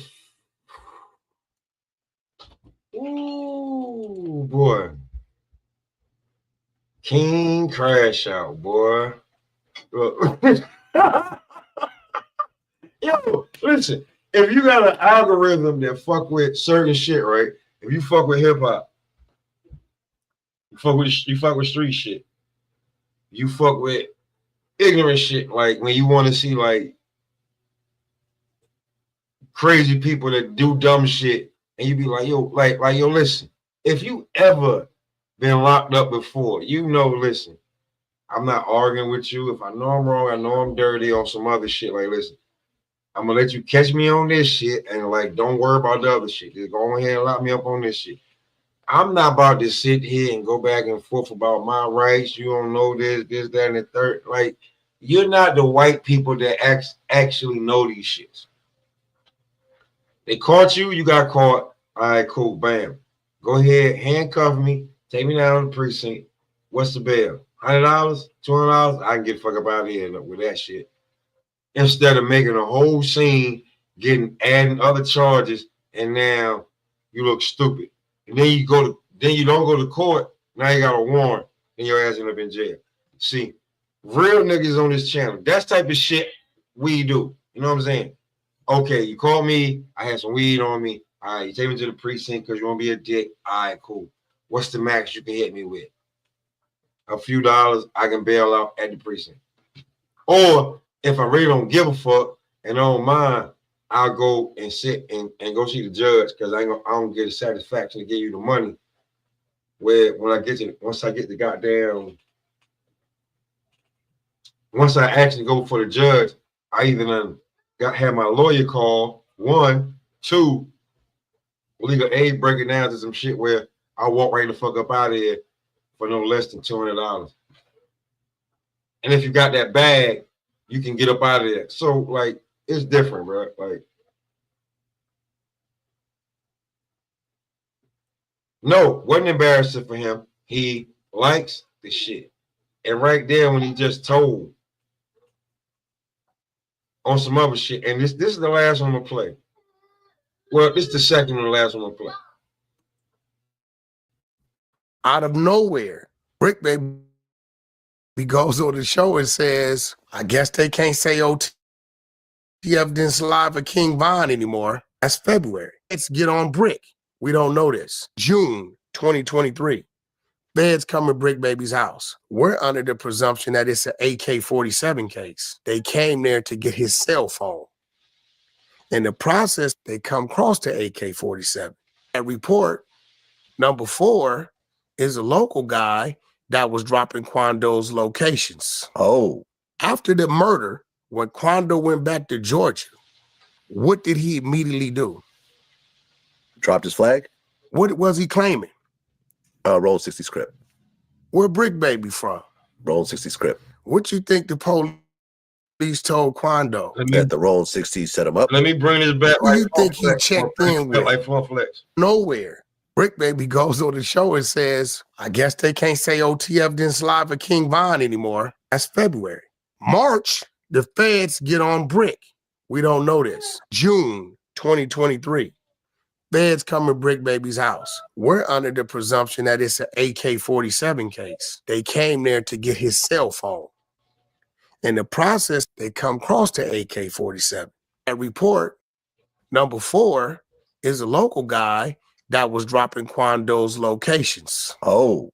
After the murder, when Quando went back to Georgia, what did he immediately do? Dropped his flag? What was he claiming? Roll 60 script. Where Bricc Baby from? Roll 60 script. What you think the police told Quando? That the Roll 60 set him up? Who you think he checked in with? Who? Okay, I see where you're going. Then you claiming this shit, you ain't providing for this shit? Come on. Right. You know what I'm saying? Like niggas like Quando Rondo. You're not fucking with him. Boy, stop.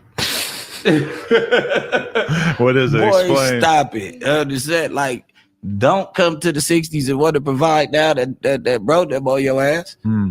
You get what I'm saying? Like we ain't doing that Yeah. at all. We not doing none of that. Well, that's gotta be weird for you because you fuck with Dirk so much. It ain't weird for me. Yeah. It ain't weird for me at all. Hmm. Understand? You know what I'm saying? You're not from rolling 60s. Oh, really? You're not from nigga LA rolling 60s. You're not from rolling 60s, nigga. Right. On the hood. We didn't make that call. But you didn't put that on the board like you finna make this play. So before I shut it down, we've been on close to 3 hours, right?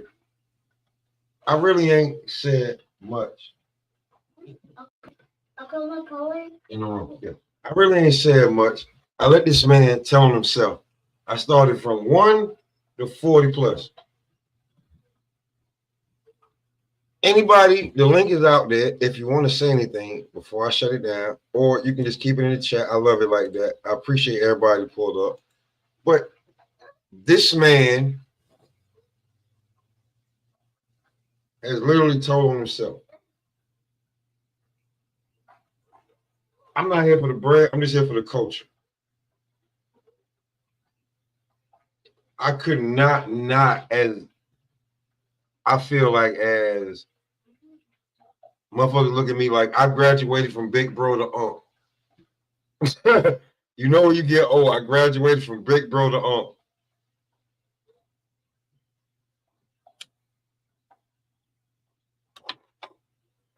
Exactly.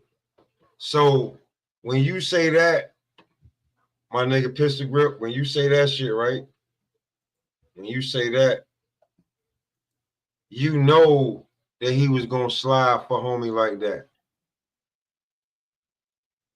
You know he was gonna slide for homie, especially if homie had the bread for him.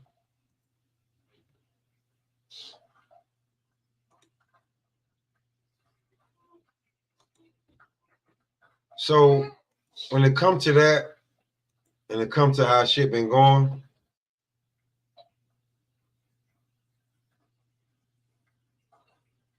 you can go do your own research. Like I said, streets ain't the streets, because if you think a nigga like Bricc is actually a real street nigga, nah. And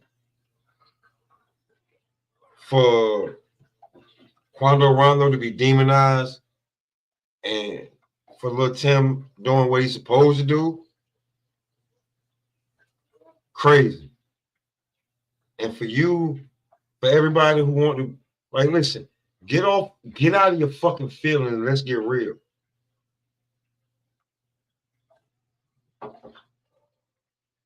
If a motherfucker on YouTube can do better research than a motherfucker that's got a whole network because they really ain't even looking at it, don't disrespect that shit, man. For real. Don't disrespect that.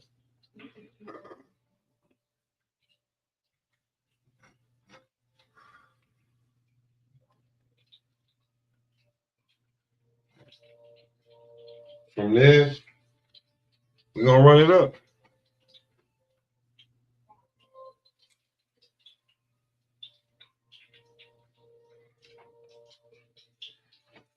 You know what I'm saying? From there,